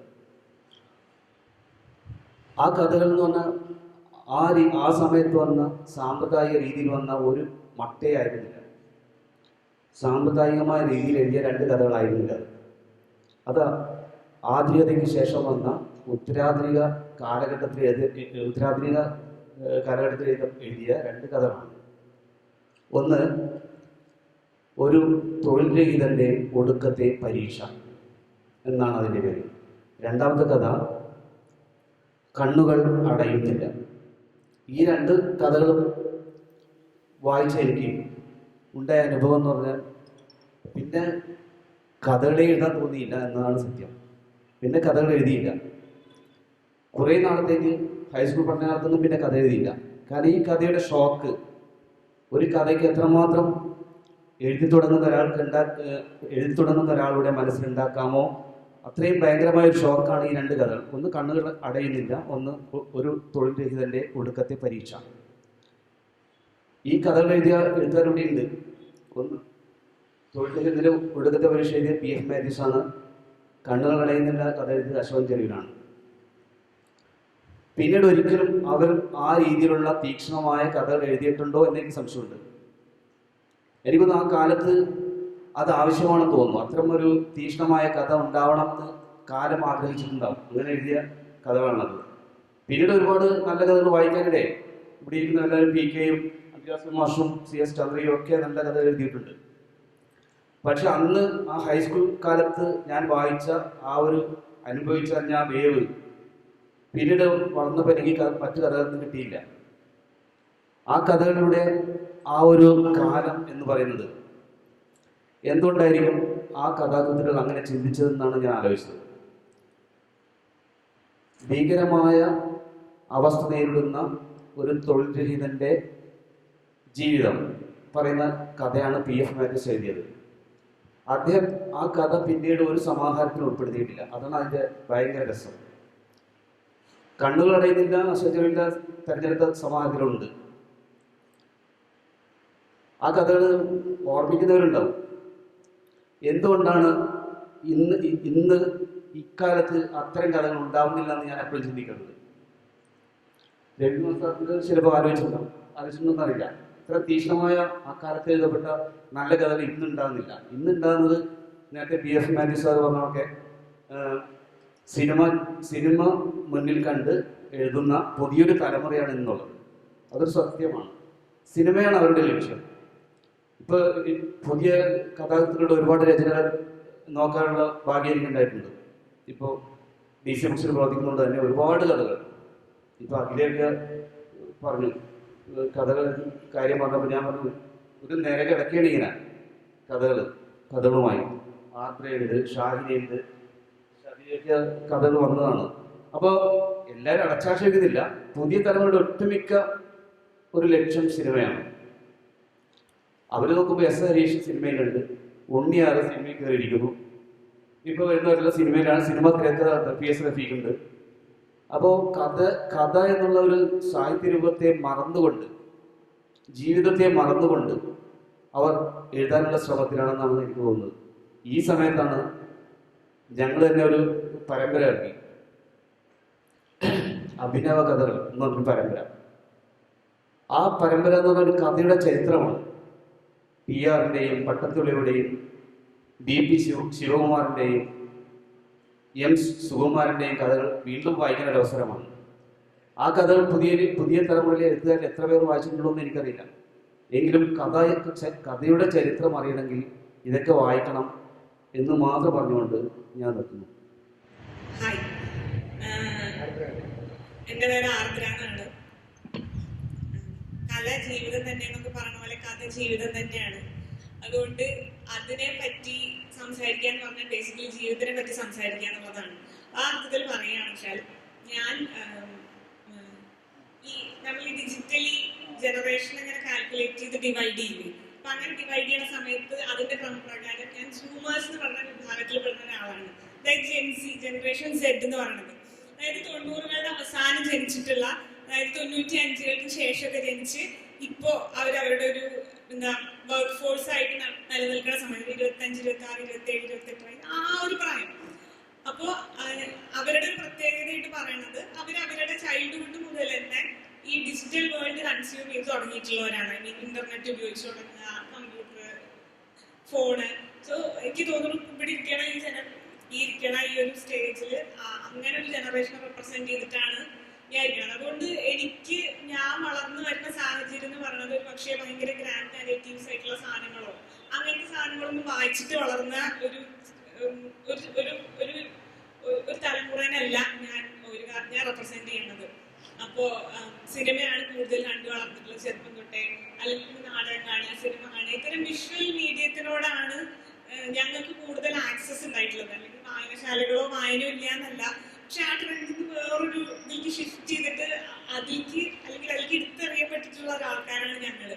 അപ്പോൾ അതുകൊണ്ട് പലപ്പോഴും ഇത്തരം വേദികളിലും അത്തരം പരിപാടികളിലൊക്കെ പോകുമ്പോൾ പറയണ കേട്ടിട്ടുള്ള ഒരു സാധനമാണ് ഞങ്ങളുടെ ജനറേഷൻ എഴുതുന്ന കഥകൾ എന്ന് പറയുന്നത് പലപ്പോഴും സിനിമയ്ക്ക് വേണ്ടിയാണ്, അല്ലെങ്കിൽ സിനിമയുടെ ഭാഷയാണ് കഥകളിലുള്ളത്. എനിക്ക് തോന്നുന്നു നമ്മൾ ബീയിങ് ഇൻ ദ ടൈം എന്ന് പറഞ്ഞ പോലെ നമ്മൾ ജീവിച്ച പരിസരം അല്ലെങ്കിൽ നമ്മൾ ജീവിച്ച കാലഘട്ടം നമുക്ക് എന്ത് തന്നു എന്നുള്ളതായിരിക്കും അപ്പോൾ എഴുതുന്നവരിൽ റിഫ്ലക്ട് ചെയ്യണ ഒരു സാധനം. അപ്പൊ ആ അർത്ഥത്തിൽ ഞാനടക്കം എൻ്റെ ഒരുപാട് സുഹൃത്തുക്കൾ ഇത്തരം മീഡിയത്തിനോട് വളരെ കണക്റ്റഡ് ആയതുകൊണ്ട് എഴുതുമ്പോഴും സ്വാഭാവികമായിട്ടും ഇത്തരത്തിലുള്ള ഞങ്ങൾ കാണുന്ന ദൃശ്യങ്ങളുടെയും വായിക്കുന്നതിൻ്റെയും അല്ലെങ്കിൽ സോഷ്യൽ മീഡിയ പോലുള്ള ഒരുപാട് സോഷ്യൽ മീഡിയ ഉപയോഗമുണ്ട്. നമുക്ക് ഫേസ്ബുക്ക്, ഇൻസ്റ്റഗ്രാം, ട്വിറ്റർ, റെഡിറ്റ് എന്നൊക്കെ പറഞ്ഞിട്ട് പേര് പോലും അറിയാത്ത അത്ര സാധനങ്ങൾക്ക് ആക്സസ് ഉണ്ട്. അപ്പൊ ഇതിന്നൊക്കെ കൺസ്യൂം ചെയ്യുന്ന സാധനങ്ങൾ പലപ്പോഴും നമ്മുടെ ഭാഷയിലും ചിന്തയിലും ഒക്കെ വരും. അപ്പം ഞാനിപ്പോ കഥ എഴുതുമ്പോഴും ഞാൻ കഥ എഴുതിക്കാൻ ഒറ്റ പുസ്തകം എഴുതിയിട്ടുള്ളൂ. അതിൽ 6 കഥകളെ ഉള്ളൂ. അതിന് 5-6 വർഷം കൊണ്ട് എഴുതിയ 6 കഥയാണ്. അതിൽ നടക്കണ സ്ഥലം അല്ലെങ്കിൽ ഭൂമിക എന്ന് പറയുന്നത് പാലക്കാട് ജില്ലയിലുള്ള ഒരു ചെറിയ ഒരു ഗ്രാമം എന്ന് പറയാൻ പറ്റില്ല, കേരളത്തിൽ നിന്ന് അറിയാലോ. കാരണം ഈ വില്ലേജ് അല്ലെങ്കിൽ നഗരം എന്നുള്ള ഡിഫറൻസ് ഒക്കെ ഏറ്റവും കുറഞ്ഞു വന്നിട്ടുള്ള ഒരു സ്ഥലമാണ് നമ്മുടെ സംസ്ഥാനം. അപ്പൊ ഇവിടുത്തെ അങ്ങനത്തെ ഒരു അവിടെ ഇവിടെ ഇല്ലാത്തൊരു വില്ലേജ് എന്ന് വിളിക്കാവുന്ന ഒരു സ്ഥലത്തു നിന്നാണ് ഞാൻ വരുന്നത്. അപ്പൊ അവിടുത്തെ കഥകൾ ഞാൻ എഴുതുമ്പോൾ തന്നെ അത് പലപ്പോഴും ഒരേ സമയം നമ്മൾ കൺസ്യൂം ചെയ്യുന്ന മീഡിയയും നമ്മൾ ഇൻഫ്ലുവൻസ് ചെയ്യും, അതുപോലെ നമ്മൾ ജീവിച്ചുകൊണ്ടിരിക്കുന്ന സ്ഥലത്തെ കഥകളും ചേർത്ത് പറയാനാണ് ഞാൻ ശ്രമിക്കുന്നത്. ബേസിക്കലി വളരെ ഓർഗാനിക്കായിട്ട് സംഭവങ്ങൾക്കായിരിക്കും. ഇതിന്നാണ് നമ്മൾ ശരിക്കും വളരെ ചെയ്യുന്നത്. സോ എഴുതുമ്പോൾ ഇതിന്റെ രണ്ടിന്റെ സ്വാധീനം അതിലുണ്ട്. അപ്പോൾ എനിക്ക് വീണ്ടെടുക്കുക എന്നൊക്കെ പറയുമ്പോൾ എന്താണെന്നറിയില്ല, പക്ഷെ കഥ എഴുതുക എന്ന് പറയുന്നത് മനുഷ്യൻ ജീവിക്കുന്ന സമയത്തിന് ഒരു രീതിയിൽ എഴുതുന്ന മീഡിയത്തിലും വരുന്നു എന്നുള്ളത് മാത്രമാണ് എഴുത്തിലുള്ളത്. ഒരു വീണ്ടെടുപ്പാണോ എനിക്കറിയില്ല, പക്ഷെ ഒരു രേഖപ്പെടുത്തലാണ്. അല്ലെങ്കിൽ ഒരു സാഹിത്യമായിട്ട് അല്ലെങ്കിൽ എനിക്ക് കുറച്ചുകൂടി ഹ്യൂമറായിട്ട് കഥകൾ എഴുതണം, അല്ലെങ്കിൽ ഞാൻ വായിക്കുന്ന കഥകളിൽ ആൾക്കാർ എന്തെങ്കിലും ഹ്യൂമർ അടിച്ചിരിക്കണം, ഇതൊക്കെയാണ് ആഗ്രഹം. അപ്പൊ ആ സമയത്ത് അത്തരത്തിൽ ഞാൻ ജീവിച്ച കാലത്തിനെയും എന്ത് വായിക്കുന്നു എന്നുള്ളതിനൊക്കെ ഒരുപോലെ റെപ്രസെന്റ് ചെയ്യണം എന്നുള്ള അർത്ഥത്തിലാണ് കഥ എഴുതുന്നത്. ഇത്രയും പറയാനുള്ളൂ. എല്ലാവരും വളരെ ജനാധിപത്യപരമായിട്ട് സമയം വിനിയോഗിച്ചതുകൊണ്ട് പാനൽ ഡിസ്കഷന്റെ സ്വഭാവം പുലർത്തിക്കൊണ്ട് വീണ്ടും ഒരു 2-3 മിനിറ്റ് ഇത് എല്ലാവർക്കും സംസാരിക്കാൻ അവസരം ഉണ്ടാവുന്നത് നേരത്തെ പറയുന്നു. പിന്നെ സദസ്സിന് ഉള്ള സമയമില്ല. ശരിക്കും പറഞ്ഞാൽ ഇവിടെ വരുന്നത് വരെ കഥയുടെ വീണ്ടെടുപ്പ് എന്നൊരു സബ്ജക്റ്റിനെ കുറിച്ച് എന്ത് സംസാരിക്കണം എന്ന് എനിക്ക് പിടിയുണ്ടായിരുന്നില്ല. ഇപ്പൊ ഇത്രയും വലിയ എഴുത്തുകാരൊക്കെ സംസാരിച്ചു കഴിഞ്ഞപ്പോൾ എനിക്ക് തോന്നുന്നു എൻ്റെ മനസ്സിലെ എഴുത്തിനെ അല്ലെങ്കിൽ എൻ്റെ മനസ്സിലെ കഥയെ വീണ്ടെടുക്കാൻ സഹായിച്ച ഏതാനും കഥാകൃത്തുക്കളെ കുറിച്ച് പറയാമെന്ന് തോന്നുന്നു. ഈ വായന എന്ന് പറയുന്നത് എൻ്റെ സ്കൂൾ കാലഘട്ടത്തിലെ വായനയാണ് ഞാൻ പറയുന്നത്. ആദ്യകാലം വായിച്ചു തുടങ്ങിയപ്പോൾ ഈ നമുക്കിപ്പോൾ പാഠപുസ്തകങ്ങളിൽ കുറച്ച് കഥകൾ പഠിക്കാനുണ്ടായിരുന്നു. ശേഖൂട്ടി, നിന്റെ ഓർമ്മയ്ക്ക്, ചെകുത്താന്റെ കുപ്പായം, അങ്ങനെയൊക്കെ പറഞ്ഞ കുറച്ച് കഥകൾ. അതിനൊക്കെ പുറത്ത് ആദ്യമായിട്ട് ഒരു കഥാസമാഹാരത്തിൽ നിന്ന് ഞാനൊരു കഥ വായിക്കുന്നത് ഗൗരിയാണ്. ഗൗരി ടി പത്മനാഭന്റെ. ആ ഗൗരി എന്ന് പറയുന്ന ചെറുകഥാ പുസ്തകം എനിക്ക് സമ്മാനമായിട്ട് കിട്ടിയതാണ്. ഒരു മത്സരത്തിന് 2ാം സമ്മാനമായിട്ട് കിട്ടിയതാണ്. അപ്പൊ ആ 8ാം ക്ലാസ്സിൽ പഠിക്കുമ്പോഴാണെന്നാണ് എൻ്റെ ഓർമ്മ. അപ്പൊ ഗൗരിയാണ് ഞാൻ ആദ്യമായിട്ട് വായിക്കുന്നത്. ടി പത്മനാഭന്റെ കഥകള് ഭയങ്കരമായിട്ട് എന്നെ സ്വാധീനിച്ചു എന്ന് പറഞ്ഞാല് അത് എനിക്ക് എങ്ങനെ പറഞ്ഞ് പ്രതിഫലിപ്പിക്കാൻ പറ്റുമെന്ന് അറിയില്ല. പുള്ളിയുടെ വരികളിലുള്ള ഒരു മൗനം, വരികൾക്കിടയിലുള്ള ഒരു ഏകാന്തത കഥാകാരൻ തന്നെ അനുഭവിക്കുന്നതാണെന്ന് നമുക്ക് പെട്ടെന്ന് തോന്നും. മിക്ക കഥകളിലും കഥാകാരനും ഭാര്യയും പൂച്ചയും, അങ്ങനെ ഒരു ഏകാന്തത. പിന്നെ ഇടയ്ക്ക് വെച്ച് അർത്ഥവിരാമത്തിൽ നിർത്തിപ്പോകുന്ന വാചകങ്ങൾ, എനിക്കതൊക്കെ ഭയങ്കര ഇഷ്ടമായി. ഇതുപോലെ നമുക്ക് എഴുതാൻ പറ്റുമോ എന്നൊക്കെ അപ്പോഴിങ്ങനെ ചിന്തിച്ചിരുന്നു. അതുപോലെ തന്നെ എനിക്ക് ഈ ചില കഥാപാത്രങ്ങളുണ്ട്, ഇപ്പൊ നമ്മുടെ ജീവിതത്തിലായാലും പകുതിക്ക് വെച്ച് ഇറങ്ങിപ്പോകുന്നവർ, അങ്ങനെയുള്ള ഒരുപാട് കഥാപാത്രങ്ങളെ എനിക്ക് ടി പത്മനാഭന്റെ കഥകളിൽ കാണാൻ പറ്റി. ഞാൻ പറഞ്ഞില്ല 8ാം ക്ലാസ്സിൽ വായിച്ചതാണ്, പിന്നീട് ഞാൻ പലതവണ റിപ്പീറ്റ് ചെയ്ത് വായിച്ചിട്ടുണ്ട്. എന്നാലും ചില കഥാപാത്രങ്ങൾ കഥയേക്കാളും കൂടുതൽ എൻ്റെ മനസ്സിൽ ഇപ്പോഴും നിൽക്കുന്നുണ്ട്. ആ ഒരു ഭാവത്തോടെ, ആ ഒരു സിറ്റുവേഷൻ അനുസരിച്ച്. ഉദാഹരണത്തിന് ദാസൻ എന്ന് പറഞ്ഞൊരു കഥയുണ്ട്. ആ ദാസനില് കഥാകാരൻ ദാസൻ വരുമ്പോ ആകെ ക്ഷീണിച്ചാണ് വരുന്നത്. അപ്പൊ 5 അടി ഉയരമുള്ള മെലിഞ്ഞു വിളറി അങ്ങനെ എന്തോ ആണ് അതിന്റെ ഡിസ്ക്രിപ്ഷൻ, ദാസന്റെ ഡിസ്ക്രിപ്ഷൻ. ആള് വരുമ്പോ ഈ കഥാകാരൻ ചോറ് വിളക്കി കൊടുക്കുന്നുണ്ട്. അപ്പൊ പറയുന്നുണ്ട്, ഞാൻ നട്ടു വളർത്തിയ ചീരയാണ്, ഇത്തിരി മോരൊഴിച്ച് സാമ്പാർ ഒഴിച്ച് കൂട്ടിക്കൊഴിച്ച് കഴിക്കുക എന്നൊക്കെ പറയുമ്പോൾ ഞാൻ ആ ദാസനിരുന്ന് ഉണ്ണുന്നു എങ്ങനെയാണെന്ന് അന്ന് തൊട്ടേ മനസ്സിലിങ്ങനെ ആലോചിക്കും. ഓ എന്തൊരു രസമായിട്ടാണെന്ന്. അത് എഴുത്തിന്റെ ഒരു സ്ട്രോങ് ഉള്ള എഴുത്തിന്റെ ഒരു ലക്ഷണമാണത്. അതുപോലെ രാമേട്ടൻ എന്ന് പറഞ്ഞൊരു കഥയുണ്ട്. രാമേട്ടൻ ആദ്യമായിട്ട് വരുമ്പോ ഇങ്ങനെ ഇടുപ്പിൽ ഇങ്ങനെ കുത്തി ഒന്ന് തല ചിരിക്കുന്ന ഒരു രീതിയുണ്ട്. അതുപോലെ രാമേട്ടൻ കൊണ്ടുവന്ന പുതിയ ഉടുപ്പിന്റെ അത് തുണിയാണ്, തുണിയുടെ മണം, ആ തുണിയുടെ ഡിസ്ക്രിപ്ഷനൊക്കെ ഉണ്ട്. ഇളം റോസ് നിറത്തില് വരയോടുകൂടി അങ്ങനെയാണെന്ന് തോന്നുന്നു. അതൊക്കെ ഇങ്ങനെ മനസ്സിൽ ഇങ്ങനെ പതിഞ്ഞു. അതുപോലെ വിമല എന്ന് പറയുന്ന കഥയില് ഷീല മജുംദാർ എന്ന് പറയുന്ന ഒരു കൂട്ടുകാരി വരുന്നുണ്ട്. ഷീല മജുംദാർ തടിച്ചിരിക്കുമ്പോ വിമല ചോദിക്കും, നീ എന്താ ഇങ്ങനെ തടിച്ചിരിക്കുന്നത്? അതെന്റെ ഹസ്ബൻഡ് ഒരുപാട് നല്ല റെസ്റ്റോറൻറ്റിലൊക്കെ കൊണ്ടുപോയി നന്നായിട്ട് ഭക്ഷണം വാങ്ങിച്ചു തരും. അപ്പൊ ഞാൻ ഷീല മജുംദാറിന്റെ ഭർത്താവിനെ വരെ സങ്കല്പിച്ചിട്ടുണ്ട്. അപ്പൊ ആ ഒരു വായനയില് എനിക്കിപ്പോ ആണെങ്കിൽ കൊതി തോന്നി. എനിക്കിപ്പോഴൊന്നും ഒരിക്കലും ഇങ്ങനെ വായിക്കാൻ പറ്റാറില്ല. അതൊരു ആർത്തിയോടെയുള്ള ഒരു വായനയായിരുന്നു. അപ്പൊ എന്റെ ഒരു കഥ എന്ന് പറഞ്ഞ എന്റെ മനസ്സിൽ എനിക്ക് തോന്നുന്നു എന്റെ ജന്മഗുണമായിട്ട് കിട്ടിയതാണെന്ന് വിശ്വസിക്കാനാണ് എനിക്കിഷ്ടം. എന്റെ അച്ഛൻ നന്നായിട്ട് എഴുതുമായിരുന്നു. അപ്പൊ ആ ഒരു കഥ വീണ്ടെടുക്കാൻ എന്നെ സഹായിച്ച ആദ്യത്തെ പുസ്തകം ഗൗരിയും കഥാകൃത്ത് ടി പത്മനാഭനുമാണ്. രണ്ടാമത് ഞാൻ എന്നെ വീണ്ടെടുത്ത ഒരു കഥാകാരനുണ്ട്, അത് പി പത്മരാജനാണ്. പി പത്മരാജന്റെ പുസ്തകവും എനിക്ക് സമ്മാനമായിട്ട് കിട്ടിയതാണ്. കുറച്ച് ചെറുകഥകളുടെ സമാഹാരം. അതില് എല്ലാവർക്കും ഇഷ്ടമായ ലോല എന്ന കഥയല്ല എനിക്ക് ഏറ്റവും ഇഷ്ടമായത്. അതില് കുഞ്ഞ് എന്ന് പറയുന്ന ഒരു കഥയുണ്ടായിരുന്നു. കുഞ്ഞ് അതൊരു ഭയങ്കര കോംപ്ലിക്കേറ്റഡ് ആയിട്ടുള്ള ഒരു കഥയാണ്. പക്ഷെ ഞാനത് എത്ര തവണ വായിച്ചിട്ടുണ്ടെന്ന് എനിക്ക് തന്നെ അറിയില്ല. അതില് കുഞ്ഞിന്റെ അമ്മ പറയുന്ന ഒരു ഇതുണ്ട്, നിങ്ങളൊന്ന് ക്ഷമിക്കുക, കുറച്ചു നാൾ കഴിയുമ്പോൾ കുഞ്ഞ് എല്ലാവരെയും പോലെ ആയിക്കോളും. കുഞ്ഞ് ഒരുപാട് ഗുണങ്ങളോട് കൂടി ജനിച്ച ഒരു കുഞ്ഞാണ്. അപ്പൊ അതൊന്ന് ക്ഷമിക്കുക എന്ന് പറയുന്ന ഒരു ഭാഗം എനിക്ക് ഭയങ്കര ഇഷ്ടമാണ്. അത് എനിക്ക് തോന്നുന്നു പിന്നീട് ഞാൻ ഡയറി എഴുതുന്ന പതിവുള്ള ആളാണ്. അപ്പോൾ ഒരുപാട് വർഷത്തെ ഡയറിയിലെ ആദ്യത്തെ വാചകം, the real challenge is to be yourself in a world that's trying to make you like everyone else. അതെനിക്ക് ഭയങ്കര ഇഷ്ടപ്പെട്ടു. ഞാൻ അല്പം വ്യത്യസ്തയാണെന്ന് എനിക്ക് എപ്പോഴും തോന്നാറുണ്ടായിരുന്നു. എന്തുകൊണ്ടോ അങ്ങനെ തോന്നാറുണ്ടായിരുന്നു. കാരണം എല്ലാവരും കളിക്കുമ്പോൾ ഞാൻ എവിടെയെങ്കിലും പോയിരുന്ന എന്തെങ്കിലും വായിക്കും. ബാലരമകളൊക്കെ ആയിരിക്കും, ചിലപ്പോൾ വനിതയായിരിക്കും, എന്നാലും എനിക്ക് അതാണ് ഇഷ്ടം എന്നൊരു തോന്നല്. അപ്പൊ ഒത്തിരി വ്യത്യസ്തമായത് കാരണം ഇങ്ങനെ ഞാൻ എഴുതി വെച്ചു. കൂട്ടുകാരൊക്കെ കുറവാണ്. അപ്പൊ പത്മരാജന്റെ കഥകൾ അമ്മാതിരി എന്നെ സ്വാധീനിച്ചു. അതുപോലെ പത്മരാജന്റെ വേറൊരു കഥയുണ്ട്, ആരാന്റെ അമ്മയുടെ ശവം എന്ന് പറഞ്ഞിട്ട്. അതില് അതുപോലെ ഒരു ചൂഷണം മുഖ്യ വിഷയമായിട്ട് വരുന്ന ഒരു കഥ ഞാൻ പിന്നീട് ഒരിക്കലും വായിച്ചിട്ടില്ല. അത് ആ യജമാനന്റെ അമ്മയുടെ ശവം വേലക്കാരെ കൃത്യനെ കൊണ്ട് എടുപ്പിക്കുന്ന ഒരു കഥയാണ്. അത് ഭയങ്കര ഭയങ്കര കോംപ്ലിക്കേറ്റഡ് ആയിട്ടുള്ള ഒരു കഥയാണ്. അപ്പോ ഇതിനെയാണ് ഞാൻ വായിച്ചു തുടങ്ങിയത്. പിന്നെ MT മാധവിക്കുട്ടി ഇവരൊക്കെ വായിച്ചതിന് ശേഷമാണ് പിന്നെ പുറകെയുള്ള കാലഘട്ടത്തിലേക്ക് പോകുന്നത്. ഉറൂബ്, SK പൊറ്റക്കാട്, കാരൂർ ഇവരെയൊക്കെ വായിക്കുന്നത് പിന്നീടാണ്. ഇവരൊക്കെ ഓരോ തരത്തില് സ്വാധീനിച്ചിട്ടുണ്ട് നമ്മുടെ കഥകളെ.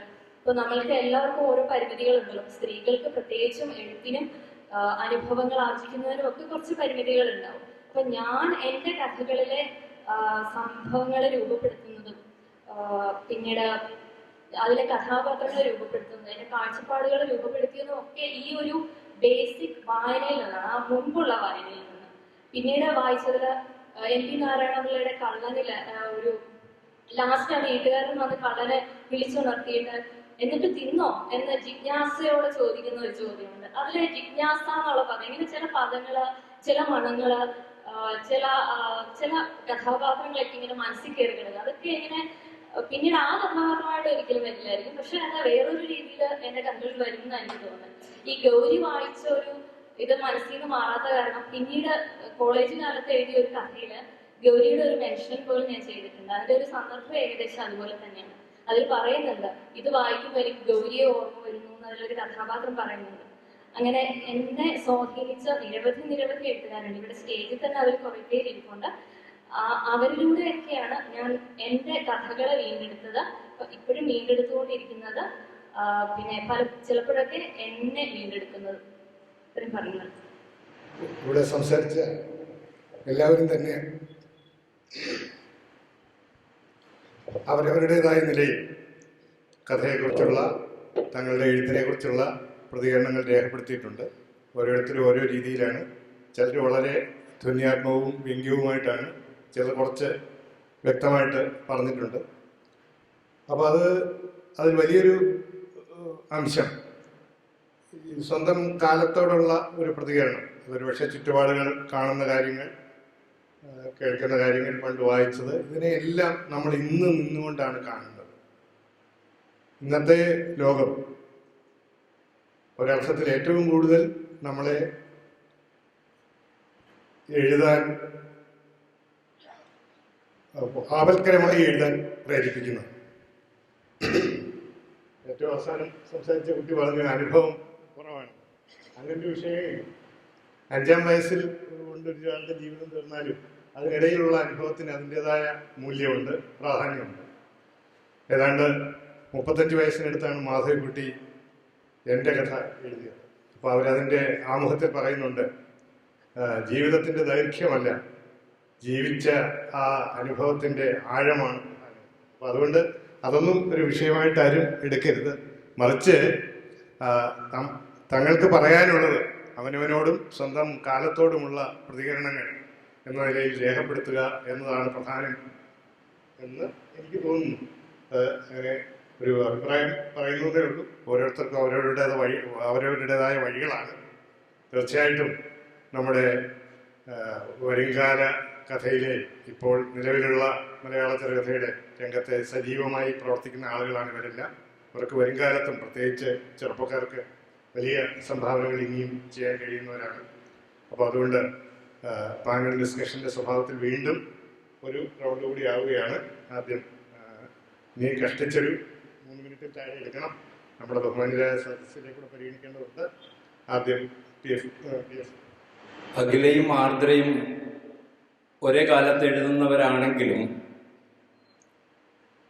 2 കാലത്ത് നിന്നുകൊണ്ടാണ് അവർ എഴുതുന്നതും വായിക്കുന്നതെന്ന് എനിക്ക് തോന്നിപ്പോവുകയാണ്. അഖില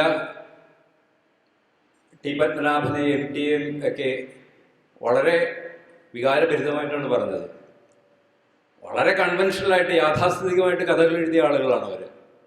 വളരെ യാഥാസ്ഥിതികമാണ്. ഇന്നിപ്പോൾ ഒരു ചരിത്ര സ്മാരകം മാത്രമാണ്. തീർച്ചയായും അവരുടെ ഒരു പ്രാധാന്യം കുറച്ച് കാണുകയല്ല. ആർദ്ര വായന കുറവാണെന്ന് പറഞ്ഞു. പക്ഷേ കുറച്ചുകൂടി ഡിജിറ്റൽ യുഗത്തിൻ്റെ ആളായതുകൊണ്ട് അത്തരത്തിലുള്ള ഒരു ജീവിതത്തെ നോക്കിയാണ് എഴുതുന്നത് എന്ന് പറഞ്ഞു. കുറച്ചുകൂടി ഭേദമായിട്ട് എനിക്കതാ തോന്നുന്നത്. ഒരു പുതിയ കാലത്തെ ജീവിതം എന്നെ പോലെയുള്ള ഇത്രയും കാലം ജീവിച്ച ഒരാൾക്ക് കാണാൻ പറ്റുമല്ലോ. ആ ഒരു നിങ്ങളുടെ പ്രതികരണം അറിയാൻ പറ്റുമല്ലോ. ഞാനും എൻ്റെ ചങ്ങാതിമാർ ഏതാണ്ട് 15 വയസ്സൊക്കെ ഉള്ള കാലത്ത് നന്നായിട്ട് വായിക്കുമായിരുന്നു. ആ വായിക്കുന്ന കാലത്തൊക്കെ ടി പത്മനാഭനും MT ഒക്കെ വളരെ ശക്തരായിട്ട് എഴുതിക്കൊണ്ടിരുന്ന കാലമാണ് അത്. ഞാൻ നേരത്തെ പറഞ്ഞതുപോലെ വളരെ വൈകാരികതയുള്ള, ജീവിതം പോലെയുള്ള ഒരുപാട് വികാരങ്ങൾ ഉണർത്തുന്ന കഥകളാണ് അവർ എഴുതിയിരുന്നത്. സ്വാഭാവികമായിട്ടും ഇന്നും അങ്ങനെ എഴുതുന്നവരൊക്കെ ഉണ്ട്. ഇന്നും കയ്യടി കിട്ടും. ആളുകൾക്ക് പൊതുവെ അതാണ് ഇഷ്ടം. വളരെ വൈകാരികത ഉണർത്തുന്ന കഥകൾ വായിക്കാൻ എല്ലാവർക്കും ഇഷ്ടമാണ്. അതിന് ബദലായിട്ട് പുതിയ തലമുറ കണ്ടുപിടിച്ചത് വൈറൽ കഥകളാണ്. പെട്ടെന്ന് വൈറലാകുന്ന, പെട്ടെന്ന് പ്രശസ്തി ഉണ്ടാക്കുന്ന തരത്തിലുള്ള കഥകൾ ഇപ്പോൾ ഉണ്ടാകുന്നുണ്ട്. ഈ ശബിതയുടെ മന്ദാക്രാന്ത അങ്ങനെയുള്ള കഥയാണെന്ന് ഞാൻ പറയില്ല, എന്നാൽ അതിൻ്റെ ചില എലിമെന്റ്സ് പെട്ടെന്ന് വൈറലായ കഥ. അതുപോലെ പക്ഷെ അതിനകത്തൊരു അടിസ്ഥാനമായ ഒരു ശക്തി കേന്ദ്രം ഉണ്ടായിരുന്നു. അതുകൊണ്ടാണ് അത് നിലനിൽക്കുന്നതെന്ന് എനിക്ക് തോന്നുന്നു. എൻ്റെ അഭിപ്രായമുണ്ട് പറയുന്നതൊക്കെ. പക്ഷേ വൈറൽ സ്വഭാവമുള്ള കഥകൾ ധാരാളം എഴുതുന്ന പുതിയ തലമുറയിൽ ഉണ്ട്. പെട്ടെന്ന് ക്ഷിപ്ര പ്രശസ്തി കിട്ടുവാനായിട്ട്. ഒന്നാമത് എന്നെ സംബന്ധിച്ചിടത്തോളം ഒരു കഥ എന്ന് പറയുന്നത് ഒരു പ്രശസ്തി കിട്ടാനുള്ളൊരു മാധ്യമമല്ല. അത് കുറച്ചും കൂടി മെഡിറ്റേറ്റീവായിട്ട് നമ്മൾ ആവിഷ്കരിക്കുന്നതിനുള്ളൊരു മാധ്യമമായിട്ടാണ് എനിക്ക് തോന്നുന്നത്. സാഹിത്യം പൊതുവെ അങ്ങനെ തന്നെയാണ്. അപ്പോൾ ഞാൻ അതാണ് നേരത്തെ പണ്ട് ഇപ്പോൾ ഈ ഡിജിറ്റൽ കാലത്തെക്കുറിച്ച് പറഞ്ഞു, അതിൻ്റെ പ്രതിസന്ധികളെ കുറിച്ച് പറഞ്ഞു. 1979 മറ്റാണെന്ന് തോന്നുന്നു ജെർസി കൊസിൻസ്കിയുടെ ഒരു നോവലിനെ ബേസ് ചെയ്തിട്ടൊരു നോവൽ വന്നു. ബീയിങ് എന്ന് മറ്റാണ് അതിൻ്റെ പേര്. അതിലൊരു കഥാപാത്രം തോട്ടക്കാരനാണ്. അയാൾ തോട്ടപ്പണി ചെയ്യും, TV കാണും, വീണ്ടും തോട്ടപ്പണി ചെയ്യും, TV കാണും. അത്രയുള്ള അയാളുടെ ജീവിതം. ഒരു ദിവസം അയാളുടെ ജോലി പോയി, അയാൾ റോഡിലേക്ക് ഇറങ്ങി. അപ്പോഴാണ് ശരിക്കും ജീവിതം എന്താണെന്ന് അയാൾ കാണുന്നത്. അപ്പോൾ അയാളുടെ കയ്യിലുള്ളത് ഒരു ബാഗും അതിലൊരു റിമോട്ട് കൺട്രോളും ഉണ്ട്. റിമോട്ട് കണ്ടുപിടിച്ചിട്ടേ ഉള്ളൂ, ഒരു തടിച്ച റിമോട്ടാണ്. അപ്പോഴാണ് ഈ ഒരു കോളനിയിൽ എത്തിക്കഴിഞ്ഞപ്പോൾ അവിടെ അടി നടക്കുകയാണ്. പുള്ളി വേഗം റിമോട്ട് എടുത്ത്, പുള്ളിയെ തല്ലുന്നുണ്ട്. അപ്പോൾ റിമോട്ട് എടുത്ത് പുള്ളി ആ കാഴ്ച മാറ്റാൻ നോക്കുകയാണ്, ചാനൽ മാറ്റാൻ നോക്കുക, മാറുന്നില്ല. അതൊരു വലിയ പ്രതിസന്ധിയാണ്. അത് ജെർസി കൊസിൻസ്കി 1979 എഴുതിയ ഒരു കൃതിയാണത്. നമ്മളും സമാനമായ ഒരു ക്രൈസിസിലൂടെയാണ് കടന്നു പോകുന്നിരിക്കുന്നത്.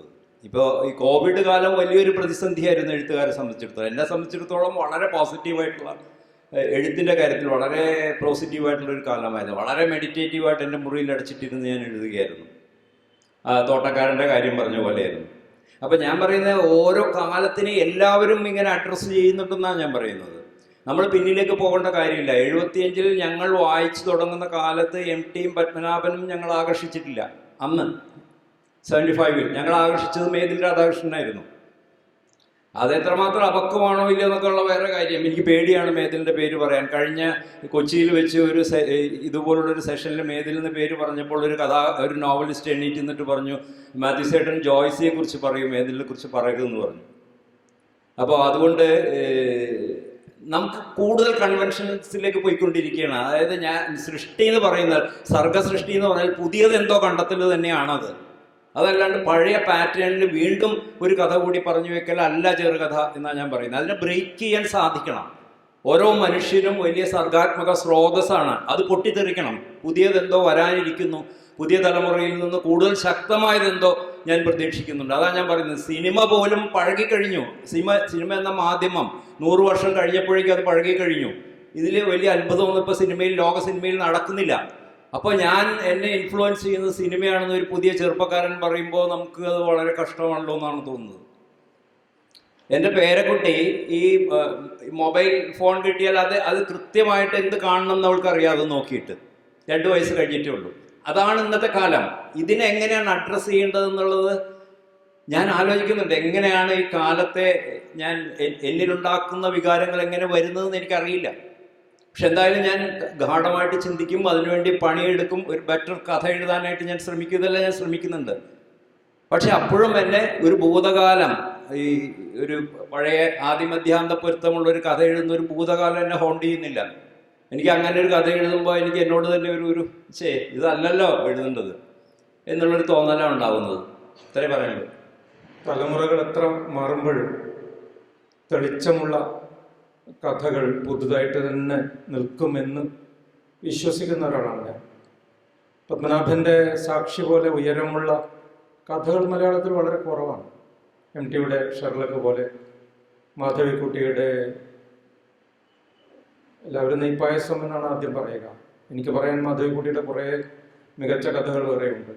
ബഷീറിൻ്റെ സ്വർണ്ണമാല പോലെ എത്ര കാലം കഴിഞ്ഞാൽ അത് തിളങ്ങിക്കൊണ്ടിരിക്കും. നിരുപേരുടെ ശ്രദ്ധ പെടാതെ കിട്ടാതെ പോയ രചനകൾ അങ്ങനെയുണ്ട്. അത് ഏത് തലമുറകളുടെ ഭാവുകത്വം മാറിക്കഴിഞ്ഞാലും മികച്ച രചനകൾ പർവ്വത തുല്യതയോടെ ഇങ്ങനെ കാലങ്ങൾ അതിജീവിച്ചുകൊണ്ട് നിലനിൽക്കുക തന്നെ ചെയ്യും. അത് പുതിയ എഴുത്തുകാരെ സംബന്ധിച്ചിടത്തോളം ഏത് തലമുറയിലും പെടുന്ന എഴുത്തുകാർ അവരുടെ ഭാവുകത്വത്തെ മാറ്റിപ്പണിയേണ്ടതുണ്ട് എന്ന് വിശ്വസിക്കുന്ന, ഏതെങ്കിലും ഒരു തലമുറയെ ഒഴിവാക്കിക്കൊണ്ട് വേണം അവർ വായിക്കേണ്ടത്. പ്രത്യേകിച്ച് ആദ്യകാല തലമുറകൾ വിനോദ പ്രധാനമായ കഥകൾ കെട്ടിച്ചമച്ചുണ്ടാക്കിയവരാണ്. ആ കാലത്തെ കഥകളെ നമ്മൾ അധികം അങ്ങനെ പരിഗണിക്കേണ്ടതുണ്ട് എന്ന് ഞാൻ കരുതുന്നില്ല. പക്ഷേ ബഷീറിൻ്റെ തലമുറ തൊട്ടിങ്ങോട്ട് വന്ന ഓരോ തലമുറയും, ഇപ്പം നമ്മൾ മുകുന്ദൻ്റെ തലമുറയെ അവരുടെ ആദ്യഘട്ടത്തെ തള്ളിപ്പറയുമ്പോൾ പോലും ഇന്ദ്രിയങ്ങളിൽ ശൈത്യം പോലെയുള്ള ആ കഥ എഴുതിയ മുകുന്ദൻ കഥയുടെ ക്രാഫ്റ്റിൽ കൊണ്ടുവന്നിട്ടുള്ള അത്ഭുതങ്ങൾ മലയാളത്തിൽ അധികമാരും പിന്നെ കൊണ്ടുവന്നിട്ടില്ല. അതുപോലെ വിശുദ്ധരമം എഴുതിയ അതുപോലുള്ള കഥകൾ എഴുതിയ വൈക്കം മുഹമ്മദ് ബഷീറിന്റെ ക്രാഫ്റ്റിലുള്ള അത്ഭുതങ്ങൾ അത്യാധുനികരാരും കൊണ്ടുവന്നിട്ടില്ല. പോസ്റ്റ് മോഡേണിസ്റ്റുകൾ കൊണ്ടുവന്നിട്ടില്ല കഥയിൽ. ബഷീറിന്റെ കഥകളെ ആഴത്തിൽ പഠിച്ചിട്ടുള്ള ഒരാളെന്നുള്ള നിലയിൽ പറയാണ്. ബഷീറിന്റെ ഉയരമുള്ള കഥാകൃത്തുക്കൾ പിന്നെ വന്നിട്ടില്ല എന്ന് വിശ്വസിക്കുന്ന ഒരാളാണ് ഞാൻ. അപ്പൊ ഏത് തലമുറ വന്നു കഴിഞ്ഞാലും മാധവിക്കുട്ടി തന്നെ പറയുന്നുണ്ടല്ലോ, നമുക്ക് ഏറ്റവും പറയാനുള്ള ഒന്ന് ഭംഗിയുള്ള പശ്ചാത്തലത്തിൽ വയ്ക്കണമെന്ന് പറയുന്ന ഒരു വാക്യം മാധവിക്കുട്ടി പറയുന്നുണ്ട്. അത് ഇന്ന് വെയിൽ 7 മണിക്ക് മറഞ്ഞുള്ളൂ എന്ന കഥയിലാണെന്ന് തോന്നുന്നു. മനോഹരമായ കഥയാണ്, പെയിന്റിങ് പോലെ മനോഹരമാണ്. അപ്പൊ നമുക്ക് പറയാനുള്ളൊരു എത്ര ബൗദ്ധികമായ കാര്യമാണെങ്കിലും നമുക്ക് പറയാനുള്ളത് അല്പം വൈകാരികതയുടെ ടച്ച് ഉണ്ടെങ്കിൽ നമുക്ക് കഥ എന്തിനാണ്, വായനക്കാരൻ എവിടെയെങ്കിലും ഒന്ന് തൊടണം, സ്പർശിക്കണം. കഥ അടച്ചു വെച്ചാലും വായനക്കാരൻ്റെ പിന്നാലെ അത് വരണം. ഞാനിതാ പിന്നാലെ ഉണ്ട് എന്ന് പറഞ്ഞുകൊണ്ട് വരണം. അവൻ്റെ ചിന്തകളിൽ അത് പിന്നെയും പിന്നെയും പ്രവർത്തിച്ചു കൊണ്ടിരിക്കണം. അതിന് വൈകാരികതയുടെ സ്പർശം ആവശ്യമാണ്. പക്ഷെ ഉപരിപ്ലവമായ വൈകാരികതയല്ല ഞാൻ ഉദ്ദേശിക്കുന്നത്. ആ വൈകാരികത എന്നുള്ളത് അതിൻ്റെ ഒരു ഫ്ലേവർ മാത്രമാണ്. അതിൻ്റെ അകത്ത് വളരെ ആഴത്തിലുള്ള കഥയെ വീണ്ടെടുക്കുമ്പോൾ എന്ന് പറയുമ്പോൾ ജീവിതത്തെ വീണ്ടെടുക്കാനാണ് കഥ. നന്ദി. ഇവിടെ ഈ കോളേജിലൊക്കെ പഠിക്കുന്ന കാലത്ത് മുകുന്ദൻ്റെ പടമൊക്കെ ഹോസ്റ്റൽ മുറികളിൽ ഒട്ടിച്ച് വെച്ച് ആധുനികത വായിച്ച് വളർന്ന ഒരാളാണ് ഞാൻ എൻ്റെ ഒരു കാലഘട്ടത്തിൽ. അതിൽ പലപ്പോഴും ഖസാക്കിൻ ഇതിഹാസമൊക്കെ ഈ ബൈഹാർട്ടായിട്ട് പറഞ്ഞു നടന്ന ഒരു തലമുറ.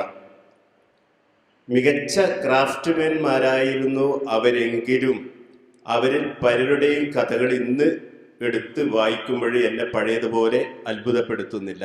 രാധ മാത്രം എന്ന കഥ ഇന്നെനിക്ക് രണ്ടാമത് വായിച്ചു നോക്കുമ്പോഴും എന്നെ അത്ഭുതപ്പെടുത്തുന്നില്ല. അംബികസുൻ പറഞ്ഞതുപോലെ മികച്ച കഥകൾ വേറെ അവരെഴുതിയിട്ടുണ്ട്.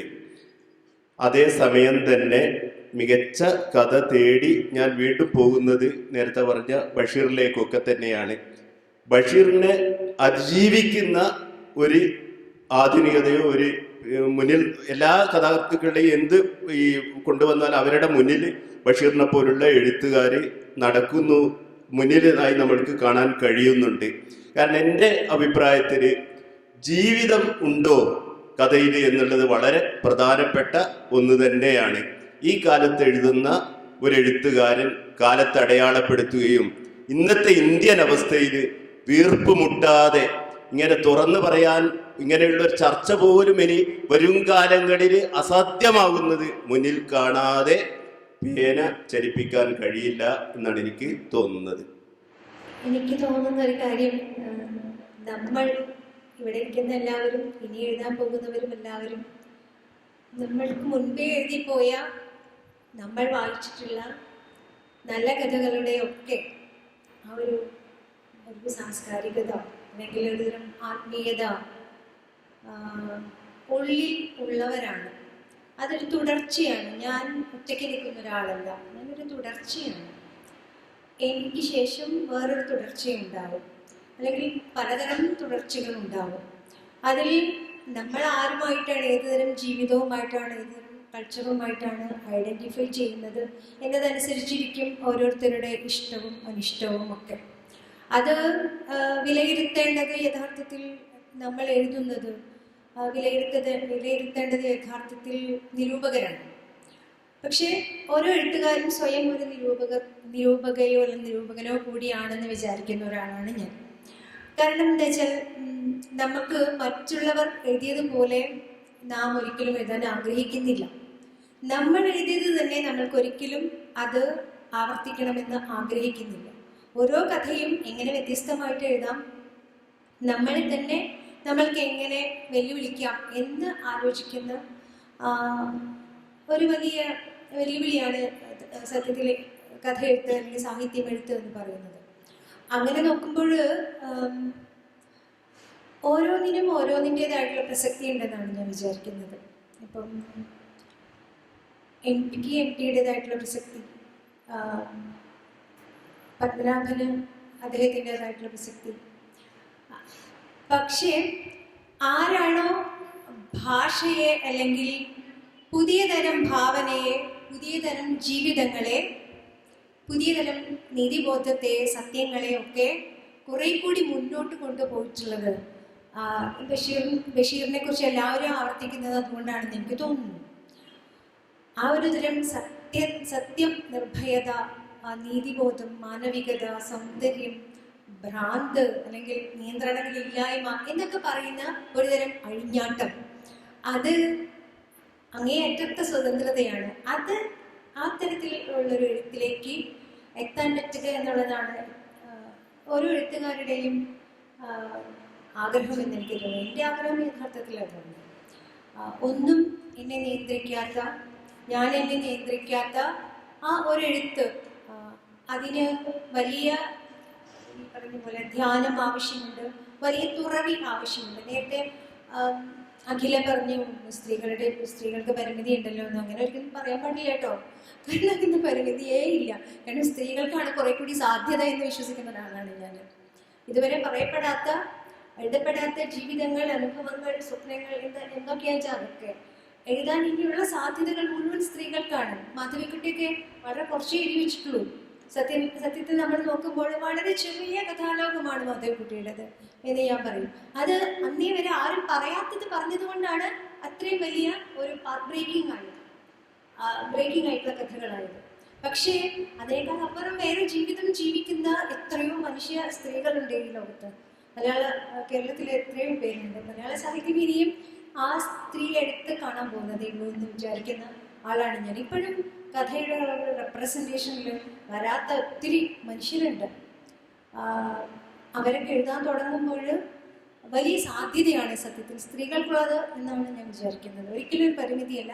പരിമിതി ഉണ്ട് എന്ന് പറയുന്നത് വളരെ സാമൂഹ്യമായിട്ടുള്ള കാരണങ്ങളാണ്.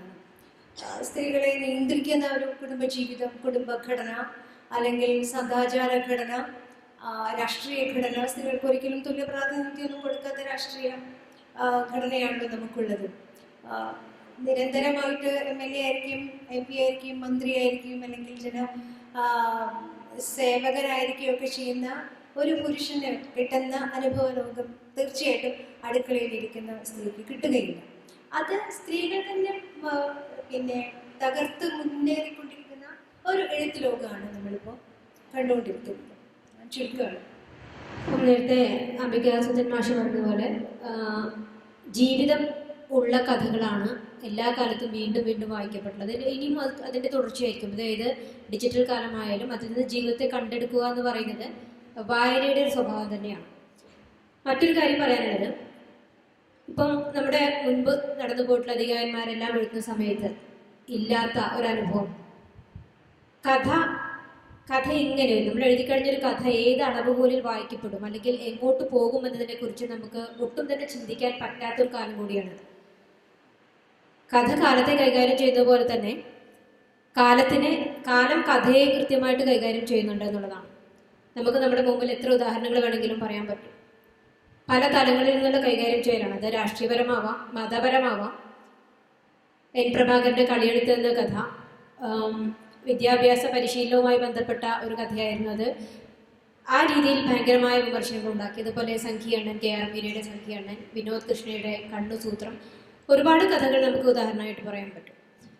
അപ്പം ഈ സംഗതികളെല്ലാം എഴുത്തുകാരെ അധീരപ്പെടുത്തുന്നുണ്ടോ എന്ന് ചോദിച്ചാൽ അതെനിക്ക് കൃത്യമായിട്ട് അറിയില്ല. പക്ഷേ മുൻപില്ലാത്ത വിധം മുൻപത്തെ എഴുത്തുകാർ അനുഭവിച്ചിട്ടില്ലാത്ത വിധം അത് എഴുത്തുകാരെ അസ്വാസ്ഥ്യപ്പെടുത്തുന്നുണ്ട് എന്ന് നമുക്ക് പറയാം.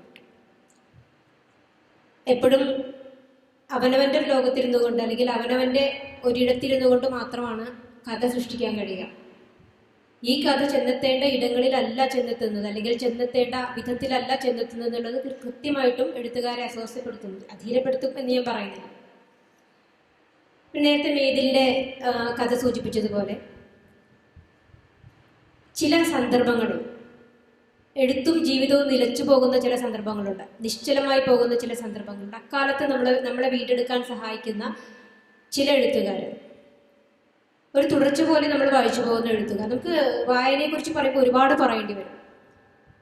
മേതിൽ, അതുപോലെ ഇപ്പം നമ്മുടെ ഏറ്റവും സമകാലീനമായി ഏറ്റവും എഴുതിക്കൊണ്ടിരിക്കുന്ന ഒരാളെന്ന് നൽകി കരുണാകരൻ, ഇവരുടെ കഥകൾ എപ്പോഴും എന്നെ സംബന്ധിച്ചിടത്തോളം അത്തരത്തിലുള്ള നിശ്ചലതയിൽ നിന്ന് പുറത്തേക്കുള്ള വഴി കാണിക്കുന്ന കഥകൾ കൂടിയാണ്. അത്തരം കഥകളെ ദാർശനികതയുടെ പേരിലോ അല്ലെങ്കിൽ ഭാഷയുടെ കെട്ടുപാടുകളുടെ പേരിലൊക്കെ പലതരത്തിൽ വിമർശിക്കപ്പെട്ടിട്ടുണ്ടെങ്കിൽ പോലും എന്നെ സംബന്ധിച്ച് ഏറ്റവും ചില സന്ദർഭങ്ങളിൽ എന്നെ വീണ്ടെടുപ്പിന് സഹായിക്കുന്ന കഥകളാണ്. അപ്പം എനിക്ക് പ്രത്യേകമായിട്ട് പറയാനുള്ളൊരു കാര്യം ഇതാണ്: കാലം കഥയെ എങ്ങനെ കൈകാര്യം ചെയ്യുന്നു, എഴുത്തുകാർ കാലത്തെ കൈകാര്യം ചെയ്യുന്നത് തിരിച്ചെങ്ങനെയാണ് കൈകാര്യം ചെയ്യപ്പെടുന്നത്. ഇതും നമ്മൾ കഥ എഴുതുമ്പോൾ, കഥ വായിക്കുമ്പോൾ വീണ്ടും വീണ്ടും ആലോചിക്കേണ്ട വിഷയങ്ങളായി വരുന്നു എന്നുള്ളതാണ്. കഥ ആരെഴുതുന്നു എന്നുള്ളതല്ല, കഥ എന്തായി തീരുന്നു എന്നുള്ളതാണ് പ്രസക്തമായതെന്നാണ് എനിക്ക് തോന്നുന്നത്. ഒരു വലിയ ഇടത്തിൽ എത്തിപ്പെടുന്ന, ഏറ്റവും കൂടുതൽ ചർച്ച ചെയ്യപ്പെടുന്ന, അതല്ലെങ്കിൽ ഏതെങ്കിലും തരത്തിലൊക്കെ എന്തെങ്കിലും വിധത്തിൽ സ്വീകരിക്കപ്പെടുന്ന കഥ ആയിത്തീരുകയും പിന്നീട് ഇത് ആരെഴുതി എന്ന് അന്വേഷിക്കുകയും ചെയ്യുന്ന ഒരു കാലമാണിത്. അതായത് ഇന്ന ആളുടെ കഥ വന്നു എന്നതുകൊണ്ട് നമ്മൾ ഒരിക്കലും ആ കഥ വായിക്കാൻ പോകുന്നില്ല. അതുകൊണ്ട് തന്നെയാണല്ലോ ഏറ്റവും മുതിർന്ന എഴുത്തുകാരുടെ കഥകൾ ഇന്ന് വരുന്ന സമയത്ത് പലപ്പോഴും അത് കാലിക പ്രസക്തമല്ലെങ്കിൽ, അതല്ലെങ്കിൽ വായനക്കാർക്ക് ഇഷ്ടപ്പെട്ടില്ലെങ്കിൽ അവരെ ട്രോളിന് വിധേയമാക്കപ്പെടുന്നത്.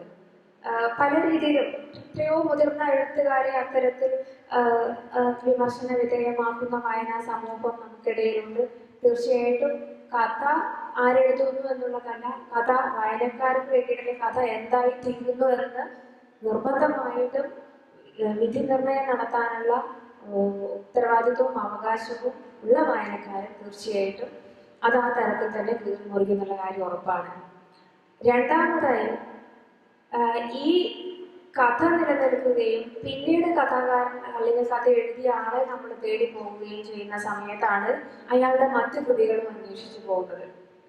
അങ്ങനെയുള്ള മറ്റു കൃതികൾ അന്വേഷിച്ചു പോകുന്ന സമയത്ത് ആണ് നമ്മൾ ഈ പറയുന്ന നമ്മൾക്ക് ഈ ലെജൻഡറി ആയിട്ടുള്ള, അല്ലെങ്കിൽ നമ്മൾ കുറച്ചു പറയാ സാഹിത്യത്തിലെ ലബ്ധപ്രതിഷ്ഠരായുള്ള ആൾക്കാരെയൊക്കെ സൃഷ്ടിക്കുക, പിന്നെ അവരിലേക്ക് ഒരു പാറ്റേൺ ഉണ്ടാക്കുക, അവരുടെ ഒരു പ്രത്യേക സ്കൂള് വരിക, അതായത് അവരെ അനുകരിക്കുന്ന രീതിയിലേക്ക് വരിക. അങ്ങനെയാ തോന്നുന്നത് മേദിലിയൻ എന്ന് പറയുന്ന ഒരു വിഭാഗം, അത്തൂരിയൻ, മേദിലിയൻ എന്നൊക്കെ പറയുന്ന ആളുകൾ ഉണ്ടാവും. കർണാടക എന്നൊക്കെ ഈ പറഞ്ഞതുപോലെ മേദിലിയൻ വിഭാഗത്തിൽപ്പെട്ട ആളെന്നാണ് ഞാൻ മനസ്സിലാക്കുന്നത് എഴുത്തിലൂടെ.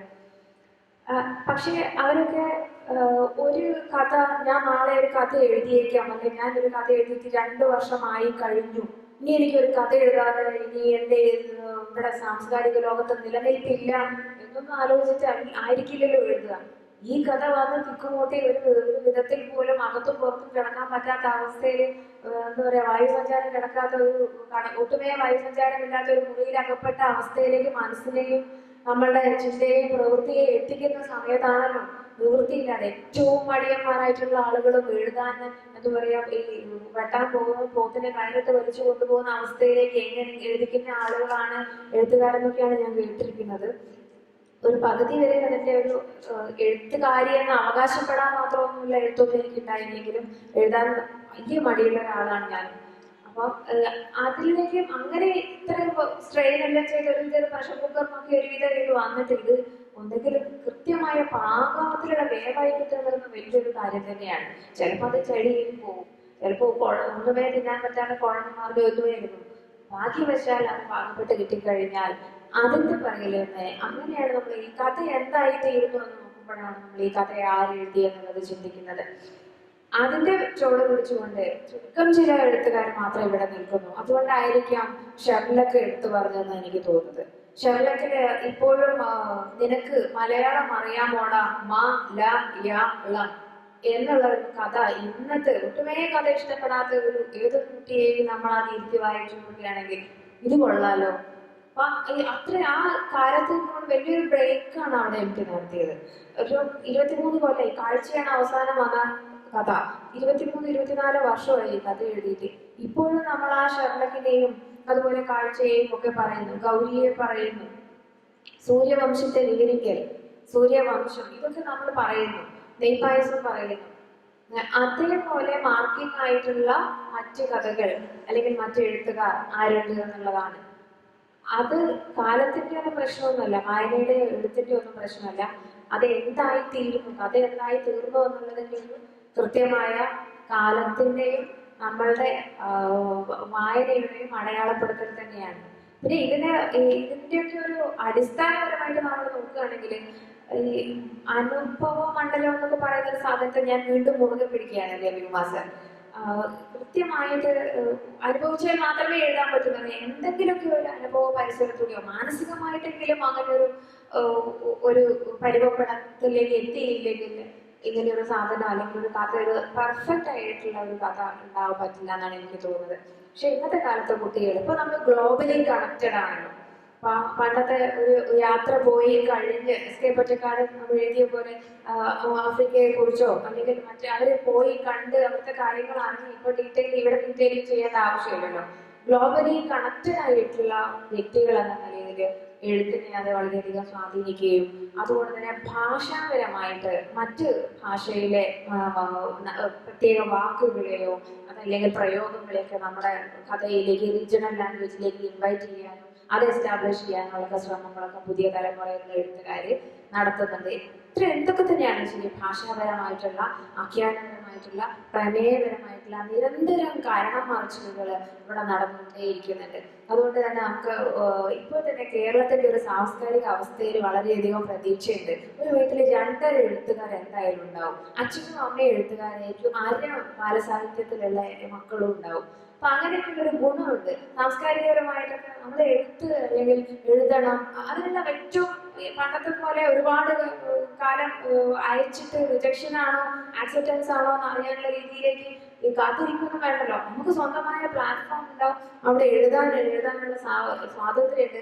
ആ എഴുത്തിനെ അംഗീകരിക്കുന്നവർക്ക് ഒരാൾ ലൈക്ക് ചെയ്യും, ഒരാൾ നാസ്തരായിരിക്കും എന്ന് പറയുകയാണെങ്കിൽ അത് ഒരു 10 മടങ്ങ് കഥ എഴുതാനുള്ള പ്രചോദനമാവുന്ന മാനസികാവസ്ഥയിലേക്ക് എത്തുന്ന മനുഷ്യരുണ്ട്. അപ്പോൾ അങ്ങനെ മൊത്തം കഥമായും കവിതമായും ലേഖനമായും ഒക്കെ ആയിട്ട് അങ്ങനെ എന്താ പറയുക, ഇതൊരു ജനാധിപത്യ പ്രോസസ്സായി മാറും. അപ്പോൾ കുറച്ചും കൂടിയൊക്കെ നല്ല രീതിയിലായി മാറും. അപ്പോഴും എന്താണ് ആരെഴുതി എന്നുള്ളത്, ഇത് എവിടെ പോയി ഏത് കഥ എന്നുള്ളതും കൂടെ തിരഞ്ഞെടുക്കാനുള്ള ഒരു അവസരം കൂടി ഉണ്ടാവും എന്നുള്ളതാണ് എൻ്റെ അനുഭവത്തിൽ. പൊതുവെ ഈ വ്യത്യസ്തമായി എഴുതുന്ന കഥകൾ എഴുതുന്ന എഴുത്തുകാരെ പൊതുവെ ഞാൻ അന്വേഷിക്കാറുണ്ട്. കാരണം നമ്മുടെ മലയാള കഥാ സാഹിത്യ ചരിത്രത്തിൽ തോമസ് ജോസഫ് എന്നൊരു എഴുത്തുകാരുണ്ടായിരുന്നു. അദ്ദേഹത്തിൻ്റെ എഴുത്ത് വളരെ മൗലികമാണ്. അദ്ദേഹത്തെ പോലെ മലയാളത്തിൽ നിന്ന് വരെ ആ രീതിയിൽ ഒരു കഥ എഴുതിയ ഒരാളെ നമുക്ക് സങ്കല്പിക്കാൻ കഴിയില്ല. Thomas Joseph. അതുപോലെ ജയനാരായണൻ എന്നൊരു കഥാകൃത്തിനെ സത്യത്തിൽ മലയാള സാഹിത്യം ഇന്ന് സർക്കാരാവസ്ഥയിൽ മറന്നെങ്കിലും അയാൾ ഓർക്കുന്ന എത്രയോ എഴുത്തുകാർക്ക് വായനക്കാരുണ്ട്. ജയനാരായണനെ ഓർക്കുന്നത്. എം സുമാരനെയൊക്കെ നമുക്ക് കഥാ സാഹിത്യ ചരിത്രത്തിൽ നിന്നും ഒരിക്കലും മാറ്റി നിർത്താൻ കഴിയില്ല. ബഷീറിൻ്റെ ഒരു പ്രത്യേകത, ബഷീർ അനുഭവങ്ങളെ തീവ്രമായി ആവിഷ്കരിച്ചു.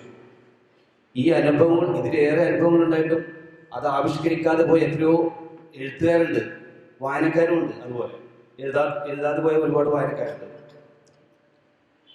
ഇത്തരം കഥാകൃത്തുക്കളെ ഓർമ്മിക്കുന്ന ഇന്നത്തെ തലമുറയിൽ ആരെങ്കിലും ഓർക്കുന്നുണ്ടോ എന്ന് എനിക്കറിയില്ല. എങ്കിലും അവരെയൊക്കെ ഒരു തിരിച്ചു പിടിക്കാനുള്ള, അവരെയൊക്കെ തിരിച്ചു കൊണ്ടുവരാനുള്ള, അവരുടെ കഥകൾ ഇനിയും വായിക്കപ്പെടാനുള്ള ഒരു വേദിയാണ് നമുക്കുണ്ടാകേണ്ടത്. അതായിരിക്കണം കഥയുടെ വീണ്ടെടുപ്പ് എന്ന് ഞാൻ വിചാരിക്കുന്നു.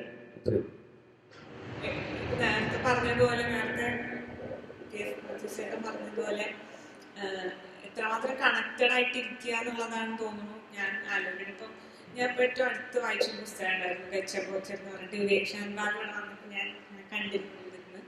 അപ്പൊ അതിലുള്ളൊരു പ്രമേയമുണ്ട്. അതായത് അദ്ദേഹം ഒരു സെക്കൻഡ് ജനറേഷൻ ലേണറാണ്. ഐ മീൻ അവരുടെ എനിക്കിത് എന്തുകൊണ്ട് റിലേറ്റ് ആയി ഞാൻ പറയാം. അവരുടെ അച്ഛനും അമ്മയാണ് ആദ്യമായിട്ട് വിദ്യാഭ്യാസം നേടിയ ആൾക്കാർ. അതിന് മുന്നത്തെ ജനറേഷൻ എഡ്യൂക്കേറ്റഡ് അല്ല, ഐ മീൻ സ്കൂൾ വിദ്യാഭ്യാസം കിട്ടിയവരല്ല, രണ്ടാമത്തെ ജനറേഷനാണ്. അപ്പൊ അവർക്ക് ബേസിക്കലി എക്കണോമിക്കലി കുറച്ചും കൂടെ സ്റ്റേബിൾ ആണ്. പക്ഷേ അവർക്ക് ഒരുപാട് തരത്തിലുള്ള ഒരു മിഡിൽ ക്ലാസ് ജീവിതത്തിന്റെ ഒരുപാട് ക്രൈസിസുകളും അതെങ്ങനെ ഒരു മനുഷ്യൻ നേവിഗേറ്റ് ചെയ്യുന്നു അങ്ങനെയൊക്കെയുള്ള രസമുള്ള ഒരു പുസ്തകമായിരുന്നു അത്.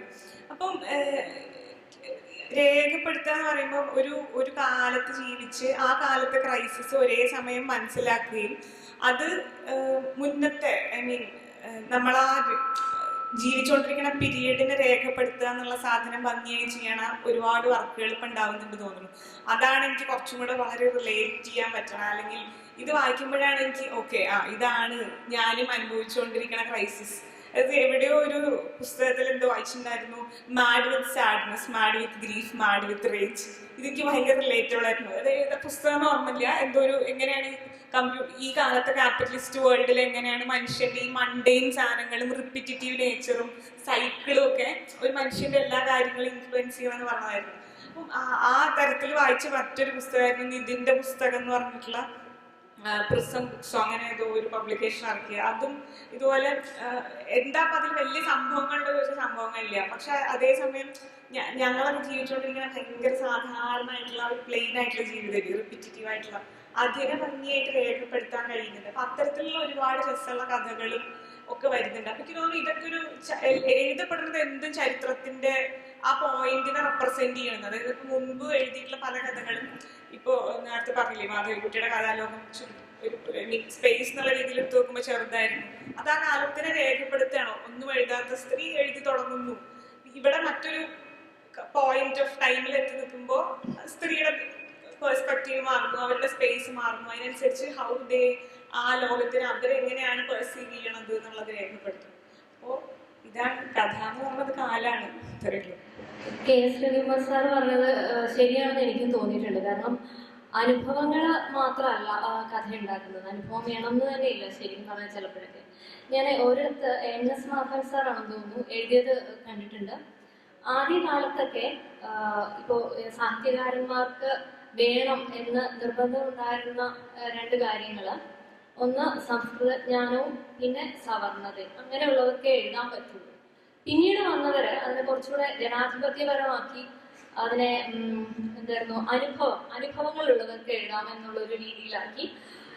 പക്ഷെ അതും ഒരുപാട് പേർക്ക്, അതായത് സ്ത്രീകൾ ഉൾപ്പെടെ അന്നത്തെ കാലത്ത് ചന്ദ്രിയമ്മൻ പറഞ്ഞതുപോലെ ഇപ്പോൾ അതിന് പരിമിതികളില്ല. അന്നത്തെ കാലത്ത് ആ സ്ത്രീകൾക്കും ഒപ്പം താഴേക്കിടയിലുള്ള ആൾക്കാർക്കും അത്രയും അനുഭവങ്ങൾ അല്ലെങ്കിൽ തിരിഞ്ഞ് നടന്ന് സ്വന്തമാക്കുക എന്നുള്ളത് ഭയങ്കര ബുദ്ധിമുട്ടായിരുന്നു. അപ്പൊ അതും ജനാധിപത്യപരമല്ലായിരുന്നു ശരിക്കും. പിന്നീട് അദ്ദേഹം പറയുന്നത് നമ്മൾക്ക് വേണ്ടത് സ്വാംശീകരണമാണ്.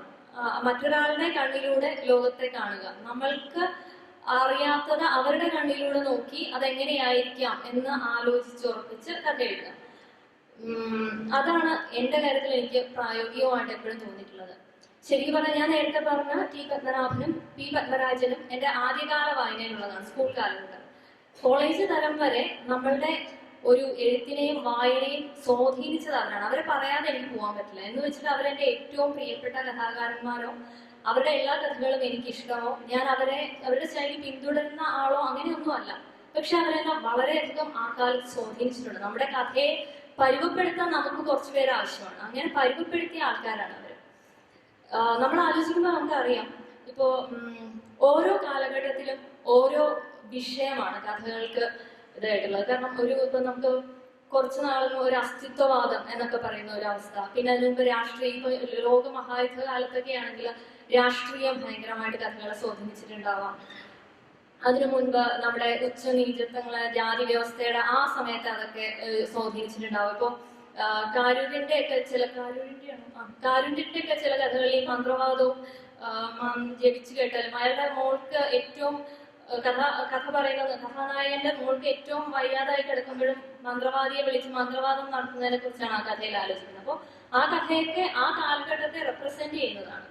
എന്റെയും അഭിപ്രായം ഇത് തന്നെയാണ്. നമ്മൾ ജീവിക്കുന്ന കാലഘട്ടത്തെ വേണം നമ്മൾ എപ്പോഴും കഥയിൽ റെപ്രസെന്റ് ചെയ്യാൻ. അപ്പോഴാണ് അടുത്ത തലമുറയ്ക്ക് ആ കാലഘട്ടത്തിനെ കുറിച്ചും കൂടെ നമ്മുടെ കഥകളിലൂടെ, നമ്മളൊരു ലേഖനം വായിക്കുന്നത് പോലെയല്ല കഥ വായിക്കുമ്പോൾ അത് കൃത്യമായിട്ട് മനസ്സിൽ രജിസ്റ്റർ ചെയ്യപ്പെടും. അപ്പോൾ ആ കഥാകൃത്തുക്കൾ അത് വളരെ ശ്രദ്ധിച്ചു കഴിഞ്ഞാൽ പിന്നീട് വരുന്ന തലമുറയ്ക്ക് ആ കാലത്ത് മനസ്സിലാക്കിയെടുക്കാൻ ഭയങ്കരമായ എളുപ്പമുണ്ടാവും.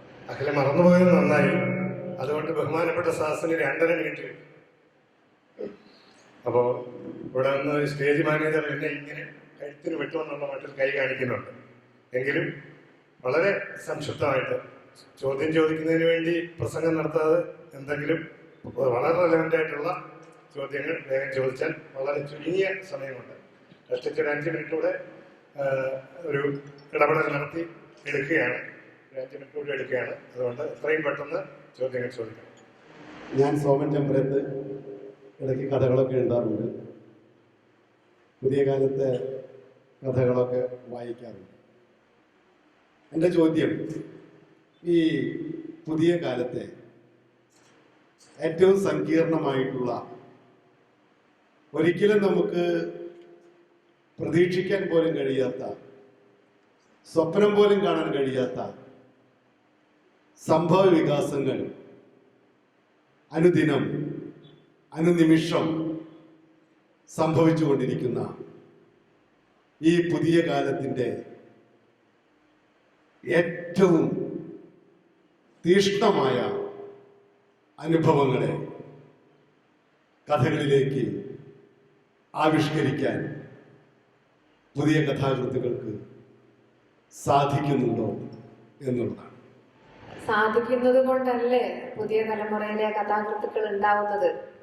വായനക്കാരതിനെ വായിച്ചിട്ടും അഭിപ്രായപ്പെടുത്തുകയും രേഖപ്പെടുത്തുകയും ചെയ്യുന്നത് പുതിയ വിഷയങ്ങൾ, നിങ്ങൾക്ക് ഇതുവരെ ജീവിച്ച ചുറ്റുപാടിൽ നിന്നും പരിചിതമല്ലാത്ത, ഒട്ടുമേ പരിചിതമല്ലാത്ത, തികച്ചും വ്യത്യസ്തമായ പുതുമയാർന്ന, നിങ്ങൾ സ്വപ്നത്തിൽ പോലും വിചാരിച്ചാൽ സ്വപ്നത്തിൽ നിങ്ങൾക്ക് പിടിച്ചെടുക്കാൻ പോലും പറ്റാത്ത പ്രമേയങ്ങൾ നിങ്ങൾക്ക് മുമ്പിലേക്ക് വരുന്നത് കൊണ്ടാണല്ലോ ഇനിയും ഇത്രയധികം പുതിയ കഥാകൃത്തുക്കൾ ഉണ്ടാകുന്നത് എന്നുള്ളതാണ് എൻ്റെ മറുചോദ്യം. എൻ്റെ ഉത്തരവ് അതാണ്. പിന്നെ ഇനി അടുത്ത വർഷം ഇതേ വേദിയിൽ ഞങ്ങളായിരിക്കില്ല ഇരിക്കുക. ഇതിനേക്കാളും എന്താ പറയാ, പൊട്ടിത്തെറിക്കുന്ന കഥകൾ എഴുതിക്കൊണ്ട്, ഇതിനേക്കാളും പ്രമേയപരമായിട്ടും അന്ന് എം ടി വാസുദേവൻ നായരോ ടി പത്മനാഭനോ എം മുകുന്ദനോ ആയിരിക്കില്ല, പി എഫ് മാത്യൂസോ അംബികാസുധ മാഷോ പി കെ പാറക്കടവോ ഒന്നും തന്നെ ആയിരിക്കില്ല അവർ മെൻഷൻ ചെയ്യാൻ പോകുന്നുണ്ടാവുക. അവർക്ക് ഒരുപക്ഷെ മലയാളത്തിലെ ഒരു കഥാകൃത്തുക്കളെയും മെൻഷൻ ചെയ്യാനും പോകുന്നുണ്ടാവില്ല.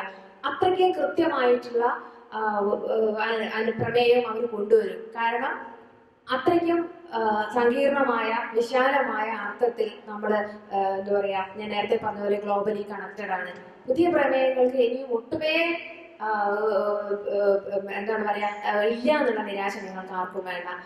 ഞെട്ടിപ്പിക്കുന്ന രീതിയിലുള്ള കഥകൾ ഇനിയും വരാനിരിക്കുന്നതേ ഉള്ളൂ. ഞങ്ങൾ എഴുതണമെന്നല്ല, ഞങ്ങൾ അടുത്ത തലമുറയോ അല്ലെങ്കിൽ ഞങ്ങളിൽ തന്നെയുള്ള, ഞങ്ങളിപ്പോൾ ഇരിക്കുന്നതിൽ ഏറ്റവും ഇളം പ്രായക്കാരി ആർദ്രയാണ്. ആർദ്രയെ ഞങ്ങൾ ആർദ്ര എന്ന് വിളിക്കാറില്ല, കമല എന്നാണ് വിളിക്കാറുള്ളത്. അത് കമല കൾട്ട് എന്ന് പറയുന്ന ഒരു കഥ എഴുതി ഹിറ്റായതുകൊണ്ടാണ്. ആ കമല കൾട്ട് എന്ന് പറയുന്ന കഥയുടെ ടൈറ്റിലാണ് ആ കുട്ടിയെ വിളിക്കുന്നത്, എഴുത്തുകാരിയെ വിളിക്കുന്നത്. അപ്പൊ ആ ആർദ്ര റെപ്രസെന്റ് ചെയ്യുന്ന തലമുറയിൽ നിന്നും കുറച്ചും കൂടി പുരോഗമനപരമായിട്ടുള്ള, കുറച്ചും കൂടി വൈബായിട്ടുള്ള കഥകളെ ഇനി നമുക്ക് പ്രതീക്ഷിക്കേണ്ടതുള്ളൂ.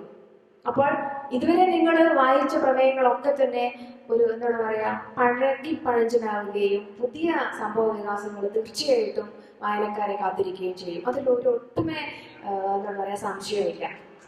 പ്രകാശ് മാരാജിയോടാണ് ചോദ്യം. കഥയുടെ വീണ്ടെടുപ്പ് എന്ന് പറയുമ്പോൾ കഥയിൽ എന്തോ നഷ്ടപ്പെട്ടിട്ടുണ്ട്, അതല്ലെങ്കിൽ ഇപ്പോഴത്തെ കഥ എന്തൊക്കെയോ വീണ്ടെടുത്തുകൊണ്ടിരിക്കുന്നു എന്നുള്ള രീതിയിലാണ് ഞാൻ മനസ്സിലാക്കുന്നത്. അതിൽ മാരാഹി ചൂണ്ടിക്കാണിച്ചത് ഈ ആദ്യം പറഞ്ഞതാണ്, കഥയിൽ എന്തോ നഷ്ടപ്പെട്ടുകൊണ്ടിരിക്കുന്നു, ഞാനത് തിരഞ്ഞുകൊണ്ടിരിക്കുന്നു, അത് പഴയ എഴുത്തുകാരിൽ നിന്ന് അത് കണ്ടെത്തിക്കൊണ്ടിരിക്കുന്നു എന്നാണോ ഉദ്ദേശിച്ചത്? ഇനിയും എന്തെങ്കിലും ഇതുപോലെ വീണ്ടെടുക്കാനും, ഇപ്പോഴത്തെ കഥയിൽ ഇതുപോലെ എന്തെങ്കിലും വീണ്ടെടുക്കാനുണ്ടോ? അതാണോ ഈ കഥയുടെ വീണ്ടെടുപ്പ് എന്ന ഹെഡിങ്ങിൽ ഉദ്ദേശിച്ചത്? അല്ല, ഞാൻ പറഞ്ഞത് പുതിയ കാലത്തെ ചെറുകഥകൾ വായിക്കുമ്പോൾ തോന്നുന്ന ആ ഒരു വിചാരത്തിൽ നിന്നാണ്. കാരണം ഈ പുതിയ തലമുറ പലർക്കും ഞാൻ നേരത്തെ പറഞ്ഞ ടിആറിലെയോ പട്ടത്തുളയോ പുളിമാന പരമേശ്വരൻ പിള്ളയോ അറിയില്ല. അത് തിരിച്ചെടുക്കുക, അത് അറിയണം എന്നുള്ള അർത്ഥത്തിലാണ് ഞാൻ പറഞ്ഞത്. കഥാചരിത്രം അറിഞ്ഞിട്ട് ഒരാൾക്ക് കഥ എഴുതാൻ കഴിയില്ല. എങ്കിലും ഞാൻ പറയാണ്, ഇപ്പോഴത്തെ പുതുതലമുറയിലെ ഒരു ഞെട്ടിക്കുന്ന ഒരു കഥ വരുന്നില്ല എന്നുള്ള സത്യമാണ്. ഇപ്പോൾ ആ ചോദ്യാർത്ഥം ചോദിച്ചാണെങ്കിൽ ഇന്ത്യൻ അവസ്ഥയിൽ ഇതുപോലുള്ള അനുഭവങ്ങൾ നിലനിൽക്കുമ്പോൾ അതേക്കുറിച്ച് ഒന്നും ആരും എഴുതുന്നില്ല. PK നേരത്തെ പറഞ്ഞു, നമുക്കിത് എന്ത് എഴുതണം എന്ന് തീരുമാനിക്കുന്ന ഒരു ഇതുവരെ വന്നേക്കാം. ഒരു കഥ എഴുതാൻ എന്ത് കഥ എഴുതണം, ഒരു കവി എന്ത് കവിത എഴുതണം ഒരു വന്നേക്കാം. അങ്ങനെ ഒരു തെറ്റുവരം വന്നേക്കാം. ഈ കാലത്തെ അഭിസംബോധന ചെയ്യുമ്പോൾ പുതിയ തലമുറ വളരെ പിന്നോട്ടാണെന്നാണ് ഞാൻ പറഞ്ഞു വരുന്നത്. അതെല്ലാവരും അല്ല, വളരെ ചുരുക്കം ചിലർ രക്ഷപ്പെടുന്ന തരത്തിൽ രചന നടത്തുന്നുണ്ട്. എൻ്റെ ഒരു അഭിപ്രായം അതായിരുന്നു. അതാണ് ഞാൻ സൂചിപ്പിച്ചത്. കഥയുടെ വീണ്ടെടുപ്പിൽ നിന്ന് ഞാൻ ഉദ്ദേശിച്ചതാണ്. ഇവിടെ ഈ ടൈറ്റിൽ, ഈ ശീർഷകം എന്ന് പറയുന്നത് അക്കാദമിയുടെ സംഘാടന സമിതി ഇട്ട പേരാണ്, ടൈറ്റിലാണ് ഈ കഥയുടെ വീണ്ടെടുപ്പ് എന്നുള്ളത്. അല്ലാതെ ഇവിടെ ഇരിക്കുന്ന ആരെങ്കിലും തീരുമാനിച്ച ടൈറ്റിലല്ല അത്. പക്ഷെ അത് വളരെ റെലവൻ്റ് ആണെന്നുള്ളത് വേറൊരു കാര്യം. ഇനിയിപ്പോൾ 1-2 ചെറിയ ചോദ്യങ്ങൾ കൂടി ആവാം. ചെന്ന് വെച്ചാൽ കുറഞ്ഞ സമയം കൊണ്ട് പറയാം. നമുക്കൊരു 5 മിനിറ്റോടെ എടുക്കാൻ പോകും.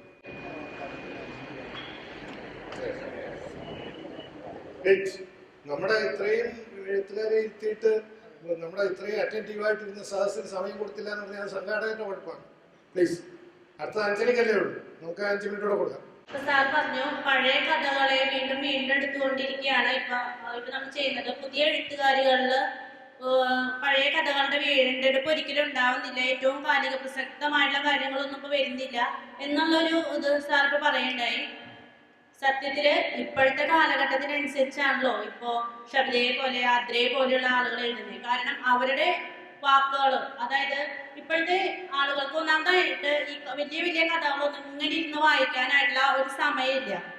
മുമ്പത്തെ പോലെ നമ്മൾ വലിയൊരു പുസ്തകം പ്രകാശനം ചെയ്തിട്ട് അത് മുഴുവൻ ഇരുന്ന് വായിക്കാനുള്ള ഒരു സമയമോ സന്ദർഭവും ഇന്നത്തെ ഒരു കാലഘട്ടത്തിൽ. ദയവായിട്ട് ചോദ്യം സംക്ഷിപ്തമായിട്ട് പറയണം. സമയക്കുറവുണ്ടാ, അല്ലെങ്കിൽ കുട്ടിക്ക് എത്ര സമയം വേണമെങ്കിൽ തരാമായിരുന്നു. അങ്ങനെ ഒരു സമയം സമയത്തിന്റെ ഒരു കാര്യം നമുക്കുണ്ട്. അതുകൊണ്ട് തന്നെ ഇപ്പോഴത്തെ കാലഘട്ടത്തിനനുസരിച്ച് എഴുതുന്ന അതായത് ഇപ്പോഴത്തെ ആളുകൾ എഴുതുന്നത് കഥയെ സത്യത്തില് ഇപ്പോഴത്തെ കാലഘട്ടത്തിനനുസരിച്ച് വീണ്ടെടുത്തുകൊണ്ടിരിക്കുകയല്ലേ. നമുക്ക് ശരിക്കും പഴയ കഥകളുടെ വീണ്ടെടുപ്പല്ലല്ലോ ആവശ്യം.